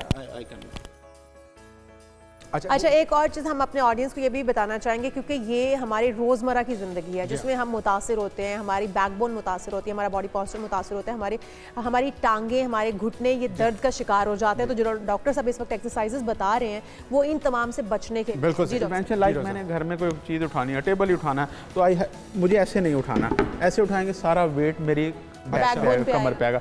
आई हैव टू बेंड माई नी। अगर आप मेरे नी की तरफ से, आई शुड लाइक दैट, आप जीरो डिवाइड कर लें। आप नी बेंड करके बेंडिंग से उठाएंगे, इजी उठाना है, आपकी बैक पे स्ट्रेन नहीं आएगा। बैक के उमूमी तौर पे हम देखते हैं कि जो प्रेगनेंसी में होती हैं ख्वातीन, जो प्रेग्नेंट होती हैं, उनको भी डॉक्टर ये मशवरा देते हैं। तो आप ये कह रहे हैं कि उमूमी तौर पे हर इंसान को झुक के कोई काम नहीं करना। झुकने, नी को बेंड करें, आप अपने नी पे बेंड करें, प्रेशर सारा नीज पे ले जाएं, बैक पे प्रेशर नहीं आना चाहिए। फिर दूसरी बात आ जाती है बैठने का पोस्चर, अपराइट, जैसे मैंने कहा सी नहीं होना देना, स्ट्रेट बैठना, काम कंप्यूटर पे काम करना जब करना। जैसे मैं सर्जन हूँ तो मैं ऐसे नहीं सर्जन, मैं अपने टेबल को हाइट को पेशेंट को एडजस्ट कर लेता हूं। अभी मैं आपसे पूछ रहा था कि जब आप टांग पे टांग रख के बैठते हैं, जो अमूमी तौर पे हमारा रिवाज भी है, हम हालांकि जो प्रोटोकॉल्स होता है, जब फॉरेन डेलीगेशंस भी जाते हैं तो उसके अंदर आप स्ट्रेट पोस्चर में बैठते हैं, आपका ब्लड फ्लो भी इसके अंदर बेहतर अंदाज में होता है जब आप स्ट्रेट बैठे हुए हैं। जब आपने चीज़ों को बंद कर लिया, आपकी जो बॉडी के अंदर ब्लड फ्लो है वो सही तरह से नहीं होता, मसल कंप्रेस हो जाते हैं, वास्कुलर कंप्रोमाइज हो जाता है। तो डेफिनेटली वो तो फ्यू लम्हा के लिए होता है कि आप अपने बॉडी को एडजस्ट करते हैं, पोस्चर करते हैं, वो you can do that, but एक कंटिन्यूसली बैड पोस्चर में नहीं इसको अलाउ किया जा सकता। ठीक है। अच्छा डॉक्टर साहब, हमने बात ये की कि हमारी चेयर्स किस तरह से कंफर्टेबल होनी चाहिए, और हम लोग जो गाड़ी में अपना वो पैड जो अपने लिए यूज़ करते हैं, हम बैक पे एक सपोर्ट के लिए कुशन वगैरह, वो हमें वही यूज़ करने चाहिए, क्योंकि मैं उसमें बड़ी अनकंफर्टेबल हो जाती हूँ। मुझे लगता है कि दूसरे लोग भी, जब वो बहुत कर्वी होता है तो वो भी हमारे लिए प्रॉब्लमैटिक हो सकता है। तो आप उसके ऊपर क्या कहते हैं कि रखना चाहिए गाड़ी में? अच्छा, अगर हम बात करें तो मेल और फीमेल में क्योंकि बॉडी का स्ट्रक्चर का डिफरेंट होता है, फिर पेशेंट की अपना person to person height variable होती है, बॉडी का मैस वेरिएबल होता है, वेट वेरिएबल होता है। तो अगर आप गाड़ी में बैठे हैं तो आप अपनी बॉडी के एडजस्टमेंट के मुताबिक देखें। अगर आपको पिलो की ज़रूरत है रखें, या गाड़ी का सीट का कंट्रोल ऑलरेडी ऐसा है जो आपको एडजस्ट कर रहा है, कंफर्ट दे रहा है, आप उसको फॉलो करें। अगर किसी के एडजस्टमेंट को आपने फॉलो नहीं करना। बहुत शुक्रिया डॉक्टर साहब। हमारे साथ ऑर्थोपेडिक सर्जन मौजूद है, जिस तरह से वो कह रहे हैं कि आपका बॉडी पोस्चर बहुत मैटर करता है, आपकी कुर्सियां भी बहुत मैटर करती हैं। आप घर के अंदर मूड़ा यूज़ कर रहे हैं, कुर्सी यूज़ कर रहे हैं, किस भी टाइप की आप यूज़ कर रहे हैं, आपको अपना 90 डिग्री पर अपने बॉडी पोस्चर स्ट्रेट हो, दुरुस्त, और आप इस दर्द से, इस तकलीफ से बच सकते हैं। और जो एक्सरसाइजेज कर सकते हैं इसको अपनी बॉडी पोस्चर को सही रखने के लिए, वो भी आप ज़रूर कीजिए। हम यहाँ पर एक ब्रेक शामिल कर लें, ब्रेक के बाद हाजिर होते हैं, हमारे साथ stay with us. Ajmer Sharif में ये इस वक्त उर्स मुबारक जो है वो शुरू हो चुका है, और हज़रत मोइनुद्दीन हसन चिश्ती अजमेरी साहब जो है उनका इस वक्त उर्स जारी है। और उनकी अगर बात की जाए उनके किरदार की, उनके तसव्वुफ़ की, तो वो तारीख़ जो है बहुत लंबी है। जिस तरह से वो एक बड़ी बरगज़ीदा तरीन हस्तियों में उनका शुमार होता है, उनके जो सिलसिला नस्ब है, बिल्कुल जी, सिलसिला चिश्तिया की अगर बात की जाए तो उसकी बुनियाद हिंदुस्तान में रखने वाले भी हज़रत मोइनुद्दीन चिश्ती थे। तो उन्हीं की जो फैज़ थे जिसके ज़रिए लाखों इंसान मुसलमान हुए, उन्हीं पर बात करने के लिए हमने दावत दी है डॉक्टर पीर तारिक शरीफ ज़ादा साहब, जो कि सीरत इस्लामी के ऊपर उबूर रखते हैं, गहरी नज़र रखते हैं। आपको वेलकम कहेंगे डॉक्टर साहब पाकिस्तान मॉर्निंग में। औलिया कराम का किरदार किसी से ढका छुपा नहीं है, लेकिन भारत के अंदर सिलसिला चिश्तिया, बरसग़ीर के अंदर सिलसिला चिश्तिया 90 लाख से ज़ायद जो इंसान थे उन्हें मुसलमान करना, दीन इस्लाम के अंदर दाखिल करना, ये शर्फ इन जैसे औलिया कराम को हासिल है। क्या कहेंगे? बिस्मिल्लाह रब्बि मोहम्मद करीम अलैहिस्सलातु तस्लीम। सबसे पहले तो यादावरी का शुक्रिया, और हमेशा की तरह आज का उन्वान जो है ये भी इस वक्त पूरी दुनिया में बिलुमूम और बर्र-ए-सग़ीर पाक व हिंद के लिए बिलखुसूस निहायत अहमियत का हामिल है। उसकी निस्बत और ताल्लुक़ ये है कि इस बात से कतई नज़र कि हम सब एक दीन के साथ वाबस्ता हैं, और हमारे दिल जो हैं वो इस निज़ाम हयात जो सरकार दो आलम सल्लल्लाहु अलैहि वसल्लम लेकर आए उसके साथ जुड़े हुए हैं। ये एक बुनियादी सच्चाई है कि बर्र-ए-सग़ीर पाक व हिंद पर बहुत सारे लोगों की तवील तारीख़ के अंदर अपना अपना इन्फ्लुएंस नज़र आता है, उनके असर नज़र आता है, लेकिन वो एक हस्ती जिसने सबसे ज़्यादा तादाद में भी और अपनी यानी नफूज़ पजीरी के एतबार से भी सबसे ज़्यादा कामयाब तरीन हस्ती जिसे हम कह सकते हैं ना, वो हज़रत ख्वाजा मोइनुद्दीन चिश्ती अजमेरी अलैहिर्रहमा की है। यानी अगर अब मैं ये कहूँ कि आप बर्र-ए-सग़ीर पाक व हिंद की सबसे बड़ी सियासी, समाजी और मजहबी शख्सियत हैं तो शायद ये गलत ना होगा। इसमें कोई दो राय नहीं है कि उन्होंने हुज़ूर दाता साहब से भी कस्बे फैज़ किया और बहुत सारे और बुज़ुर्गों से भी, लेकिन जो अल्लाह रब्बुल इज़्ज़त ने उनकी ज़ुबान में और उनके काम में तासीर रखी, और उसके तायद जो हैं अगर आप देखें तारीख़ी एतबार से भी, समाजी एतबार से भी, और एक दर्जा आगे जाके सियासी एतबार से भी। तो और दाता साहब के दरबार पे जो शेर लिखा है वो भी तो जी हाँ, वो उनका एतराफ़ है और अदिया से पास है हुज़ूर दाता साहब की खिदमत में उनकी रूहानी जो तसर्रुफ़ है उसको देखते हुए। आप देखें ना कि ज़ाहिरी तौर पर आपकी जो पैदाइश है वो तो सिस्तान के इलाके में होती है, और वहाँ का एक कबीला, एक गांव था संजर, वहाँ पे आप पैदा होते हैं, और अल्लाह रब्बुल इज़्ज़त ने क्या इज़्ज़त अफ़ज़ाई फरमाई कि आप हसनी हुसैनी नजीबुत तरफ़ैन सैयद हैं, और एक ऐसे घराने के अंदर आँख खुलती है जो पहले ही दीन की निस्बत से मारूफ़ घराना है। आपके वालिद गिरामी ज़ाहिरी तौर पर दीन के एक बड़े आलिम और साहिब अमल हस्ती के तौर पर अपने इलाके में मारूफ़ हैं, लेकिन उसके साथ साथ एक बहुत बड़े ताजिर भी हैं। यानी तिजारत के अंदर भी उनका असर नफूज है और बहुत सारे डॉक्टर लोगों साहब, को उनका शजरा नस्ब भी अगर बात करें तो कहते हैं कि 11वीं पुश्त में जाके हज़रत इमाम हुसैन अली मुर्तज़ा के साथ जाके जी मिलता आप है। ननिहाल और जी नजीबुत तरफ़ैन सैयद होने का मतलब ही ये है कि आपके ननिहाल और ददियाल दोनों जो हैं वो हज़रत सैयदा फ़ातिमा ज़हरा सलामुल्लाह अलैहा की निस्बत से जनाब अली करमुल्लाह करीम की निस्बत से सरकार दो आलम के साथ जाके मिलते हैं। यानी क्या खूबसूरत अमल है कि वालदा की तरफ से यानी एक निस्बत है और वालिद की तरफ से एक निस्बत है और दोनों निस्बतें सरकार पे जाके मिलती हैं और दो शहजादगान के साथ जाके मिलती है। यानी हज़रत इमाम हसन के साथ भी आपकी निस्बत है और हज़रत इमाम हुसैन के साथ भी आपकी निस्बत है। सो मैं अर्ज़ कर रहा था कि आप अपने इलाके में आपके वालिद का एक बड़ा नाम और मकाम था, लोग उनको जो है वो एक अल्लाह वाला के तौर पर जानते थे, मारूफ थे, उनकी बड़ी ताज़ीम थी। लेकिन बहुत छोटी उम्र में जो है वो आपके वालिद का साया आतफत आपसे उठ जाता है, फिर आपकी वालदा 1 बरस तक आपके साथ रहती हैं और फिर ज़ाहिरी हालत ये है कि अब कोई भाई नहीं है, कोई बहन नहीं है, आप अकेले हैं और मामला ये है कि आपके साथ जो है 15 बरस की उम्र है और एक बाग जो है उसकी निगरानी मैसर आती है और एक चक्की है और कुछ थोड़ा से माल असबाब हैं, लेकिन वो अपनी ज़िंदगी बड़ी खुशहाल गुजर रही है। इसी दौरान ज़ाहिरी तौर पर अपनी ज़िम्मेदारियाँ जो मुआश की हैं, घर की हैं, घराने की, उन्हें निभा रहे हैं 15 बरस की उम्र में। लेकिन इस दौरान एक अजीब वाक़या ये होता है कि आपके बाग के अंदर जो है आपको हर वक्त ना एक कमी महसूस होती थी कि कहीं ना कहीं मेरा अल्लाह के साथ ताल्लुक़ जो है ना वो पहले की निस्बत ज़्यादा मजबूत होना चाहिए। मुझे कोई ऐसा अल्लाह का खुदा रसीदा कोई शख्स मुझे मिले जो मुझे अल्लाह के साथ जो है ना ज़्यादा मेरा ताल्लुक़ जो है उसे मजबूत कर दे। तो क्या देखते हैं कि एक उस ज़माने के एक मजूब हैं हज़रत इब्राहिम कुंदूज़ी अलैहिर्रहमा, वो वहाँ बाग में तशरीफ़ लाते हैं। ज़ाहिरी तौर पर उनकी हालत जो है वो बड़ी परागंदा सी है, लेकिन आप उनकी खिदमत के अंदर अपने बाग के जो अंगूर हैं वो पेश करते हैं। बेहतरीन अंगूर उनके सामने रखते हैं, दरख्त के साए में बिठाते हैं, उनके सामने हाथ बांध के खड़े हो जाते हैं और कहते हैं कि ये मेरी तरफ से हदिया कबूल करें और खाएं। वो उस नौजवान की यानी 15 बरस हुज़ूर ख़ालिद साहब की उम्र है, उनकी उससे मोहब्बत को देखकर मुतासिर होते हैं और अल्लाह की तरफ से उनको ये रोशनी मिलती है कि इसको मुंतखब कर लिया गया। तो आप कहते हैं कि तुमने हमारी ज़ियाफ़त की है तो अब हम भी चाहते हैं कि तुम्हारी ज़ियाफ़त करें, यानी तुमने हमारी दावत की, इज़्ज़त अफ़ज़ाई की, मेहमान नवाजी की, अब हम भी पलट में कुछ ना कुछ करना चाहते हैं। तो आप क्या करते हैं, हज़रत इब्राहिम कुंदूज़ी अपना वो जो आपने जुब्बा पहन रखा होता है उसके अंदर से रोटी के एक टुकड़ा निकालते हैं और कहते हैं कि उसे थोड़ा सा चबाते हैं और कहते हैं कि इसको खा लो। बस आपने वो खाना था कि आपके दिल की दुनिया बदल गई और फिर आपने जो माल था, यानी वो बाग था बड़ा, जो वहाँ का बड़ा मारूफ बाग था और बड़ा फ़ायदेमंद बाग था, आपने उसको बेचा और उसकी रकम जो है वो अपने इर्द गिर्द के जो आपके रिश्तेदारों में लोग थे या वैसे जो गरीब गुरबा थे उनमें रकम तकसीम की। सिर्फ ज़ादे राह साथ लिया और वहाँ से समरकंद तशरीफ़ ले गए, वहाँ जाके फिर आपने दुनियावी उलूम हासिल करना शुरू। अच्छा, दाता साहब के साथ भी तो कोई जी मैं अर्ज़ करता हूँ डॉक्टर साहब, एक उनका नाम तो हसन था, फिर उनको लक़ब दिया गया, लक़ब किस तरह से उनका रखा गया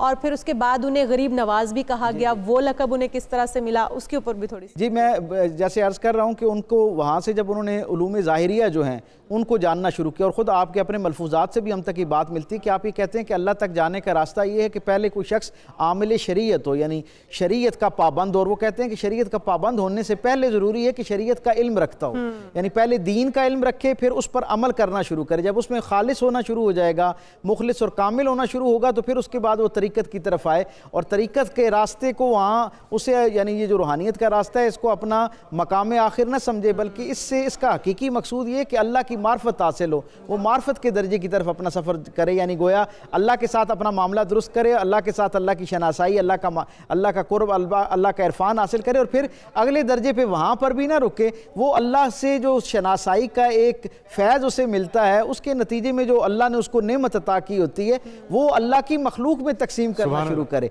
इसलिए हम देखते हैं कि हुज़ूर दाता साहब समेत दुनिया भर के जितने सूफिया हैं वो कुछ वक्त के लिए ज़ाहिरी तौर पर दुनिया से अलग होकर मेडिटेशन में जाते हैं, लेकिन अगले दर्जे पे क्या होता है वो फौरी तौर पर अल्लाह की मखलूक में वापस पलटते हैं और उनमें जो है अल्लाह का इरफान तकसीम करना। डॉक्टर साहब, एक तवील वक्त इनका आपस में भी गुजरा है दोनों औलिया कराम का, और चिल्ला भी काटा हज़रत मोइनुद्दीन चिश्ती साहब ने दाता साहब के मुकाम पे, वो क्या वाक़या था? हज़रत दाता साहब का ज़माना जो है वो बहुत पहले का है। अच्छा। ख्वाजा मोइनुद्दीन चिश्ती की ज़ाहिरी तौर पर उनसे मुलाकात नहीं है। अच्छा। लेकिन जब आप अपने शेख कामिल हज़रत हारून जो उस्मान हरवंदी हैं, जिन्हें हारूनी भी कहते हैं यहाँ पर अमूमी तौर पर उर्फ़ आम में लोग, वो उनके साथ जब आप हज बैतुल्लाह के लिए गए और फिर मदीना शरीफ पहुँचे तो मदीना पाक से आपकी तश्कील हुई। सरकार दो आलम सल्लल्लाहु अलैहि वसल्लम ने ख्वाब में आपको ये बशारत दी कि आप हिंद के मुसलमानों को आपकी ज़रूरत है क्योंकि वो तादाद में बहुत थोड़े हैं और वहाँ जो मौजूद लोग हैं अशराफिया ख़ास तौर पे है, पृथ्वीराज चौहान जो है ख़ास तौर पे, उसका जुल्म और जबर जो है ना वो बहुत ज़्यादा गालिब आता जा रहा है और मुसलमानों की ज़िंदगी मुश्किल हो रही है, तो आप वहाँ पर जाएँ। जब आप वहाँ से निकलने में आके उन्होंने जी सरकार दो आलम सल्लल्लाहु अलैहि वसल्लम ने ख्वाब में आके ये गोया इरशाद फरमाया, हुक्म दिया कि आपकी तश्कील वहाँ हुई है, आपने वहाँ जिम्मेदारी संभालनी। आप वहाँ से निकलते हैं और जब रास्ते में आते हैं तो आप ख्वाब में ही सरकार दो आलम सल्लल्लाहु अलैहि वसल्लम से अर्ज़ करते हैं कि मैं हिंदुस्तान तो बहुत बड़ा है, मैं इसमें कहाँ जाऊँ और कैसे जाऊँ, और वरना मैं वहाँ के मिजाज से वाकिफ़ हूँ, ना ज़ुबान से वाकिफ़ हूँ, ना बाकी मामलात से वाकिफ़ हूँ, तो मेरे लिए कुछ आसानी की कोई सबील क्या होगी। तो सरकार दो आलम सल्लल्लाहु अलैहि वसल्लम एक रिवायत के मुताबिक कि आपने ही ख्वाब में उनको ये कहा कि पहले लाहौर जाओ और वहाँ पर हमारा एक नुमाइंदा मौजूद है, उससे कस्बे फैज़ करो और वहाँ से आगे के रास्ते रोशन होना शुरू हो जाएंगे। तो फिर आप वहाँ से लाहौर पहुँचे और दाता साहब के यहाँ 40 दिन का चिल्ला फरमाया, और रूहानी तौर पर जब 40 दिन में आपकी शनासाई हज़रत दाता साहब के साथ हुई तो आपने आपके फ़यूज़ व बरक़ात को देखते हुए जब आप यहाँ से रुखसत हो रहे थे तो फिर आपकी ज़ुबान से वो लाफानी अल्फाज निकले जो हुज़ूर दाता साहब से मोहब्बत करने वाले हर शख्स की ज़ुबान का वजीफ़ा है कि गंज बख्शे फैज़ आलम मजहर नूर खुदा नाकसारा पीर कामिल कामला रहनुमा, ये अल्फाज आपकी ज़ुबान से निकले और अल्लाह के यहाँ ये इतने मकबूल हो गए कि आप देखें कि लगभग 8 सदियाँ गुजर गईं और इस दौरान हर हुज़ूर दाता साहब से मोहब्बत करने वाला जो है वो बाकी अल्फाज में अपना इज़हार अकीदत तो करता ही करता है, लेकिन ये इज़हार अकीदत उस वक्त तक मुकम्मल नहीं होता जब तक हज़रत ख्वाजा मोइनुद्दीन चिश्ती अजमेरी हुज़ूर गरीब नवाज अलैहिर्रहमा जो हैं उनके इन अल्फाज में हदिया सिपास ना पेश किया जाए। तो आज भी तसव्वुफ़ के लिए भी बड़ा काम किया है मोइनुद्दीन चिश्ती की तरफ से। ये जो सिलसिला था, ये रूहानियत का जो सिलसिला था, इस पर इनकी कितनी ज़िंदगी गुज़री? आप ये देखिए ना कि जब मैंने आपसे अर्ज़ किया कि हज़रत इब्राहिम कंदूज़ी से आपकी मुलाकात हुई ना, तो आप फिर इल्म ज़ाहिर और इल्म बातिन जो है उसकी तरफ कुल वक्ती तौर पर माइल हो गए, और फिर इल्म ज़ाहिर जो है वो आपने समरकंद बुखारा वहाँ से हासिल करने के बाद फिर आप अल्लाह वालों की तलाश में निकलना शुरू हुए, और फिर हज़रत शेख अब्दुल कादिर जिलानी अलैहिर्रहमा जो हैं उनके साथ भी आपकी मुलाकात हुई और बेशुमार और जिनके साथ आपका वक्त गुजरा और आपने उनसे कस्ब फैज़ किया, खैर जो अपने अंदर समेटा, और गोया ये सारा खैर का ख़जाना आज मैं जब उनकी सवानें पढ़ता हूँ तो मुझे ये लगता है कि अल्लाह ने थोड़े से वक्त में इतनी ज़्यादा जो उनको असफ़ार करवाई, यानी सफ़र से गुजारा और बहुत सारे लोगों से मुशाहिदा और मुलाकात करवाई, उसका सबब ये था कि एक बहुत बड़ी कम्यूनिटी को, एक बहुत बड़ी तादाद जो थी उसको इस्लाम के साथ रूशनास कराना था, रूहानियत से रूशनास कराना था, इसलिए आपको इतनी तबलीग करवा, इतनी तैयारी करवा के गोया यहाँ भेजा गया। डॉक्टर साहब, हम यही बात करते हैं कि उन्होंने जितने मुसलमानों को एजाज़ उन्हीं के पास है माशाल्लाह कि उन्होंने 90 लाख से ऊपर मुसलमानों को, और अभी तक भी बहुत सारे लोग फैज़याब हो रहे हैं, मुसलमान हो रहे हैं, उनकी वजह से, उनकी वजह शोहरत की वजह से। उनका अंदाज़े बयां ऐसा था, रग़बत दिलाने का अंदाज़ ऐसा था कि मुसलमान खुद ब खुद जो है वो लोग मुसलमान होते चले गए, उनकी शख्सियत के अंदर ऐसी क्या। मैं आपसे अर्ज़ करूँ और आपके सामीन और नाज़रीन के लिए दिलचस्पी का बायस होगा कि उस वक्त तो उनकी मौजूदगी में तो यकीनन जो उनको देखता जाता, कलमा पढ़ता जाता और दीन के साथ जुड़ता जाता, उनकी ये करामत, उनका ये फैज़ आज भी जारी है। आज भी बहुत सारे लोग जिन्हें कोई बंदा तबलीग नहीं कर रहा होता, लेकिन वो हज़रत ख्वाजा गरीब नवाज अलैहिर्रहमा की खानकाह पर जाते हैं, उनके कुर्ब में जाते हैं, रूहानी तौर पर उनकी तवज्जो होती है, और बेशुमार रोज़ाना की बुनियाद पर वहाँ आज भी हिंदू जो हैं वो मुसलमान होते हुए नज़र आते हैं, ईसाई मुसलमान होते हुए नज़र आते हैं, सिख मुसलमान होते हुए नज़र आते हैं, और इससे भी बड़ी खिदमत मैं ये समझता हूँ कि बहुत सारे हम जैसे जो दुनियादार मुसलमान हैं, जब वो उनका तकर्रुब हासिल करते हैं, उनके करीब जाते हैं, तो हमारे जो मामूलात होते हैं वो भी बेहतरी की तरफ होना जाना शुरू हो जाता है। डॉक्टर साहब, और हमें भी चाहिए कि उनकी शख्सियत से फैज़ हासिल करें, रहनुमाई हासिल करें, और इसी तरह से जो काम वो कर रहे थे दीन की खिदमत का उसको जारी और वीज़ास खुल चुके हैं। जो लोग अकीदत रखते हैं, एहतराम रखते हैं और जाने की हैसियत रखते हैं वो ज़रूर जाएं, और बेहतरीन मौका है वहाँ पर हाज़िरी देने का, तो आप लोग ज़रूर जाइए। यहाँ पर प्रोग्राम का वक्त क्योंकि ख़त्म हो चुका है तो हम आपसे इजाज़त चाहेंगे। मुलाकात होगी कल। अपना ख्याल रखिए। अल्लाह हाफ़िज़।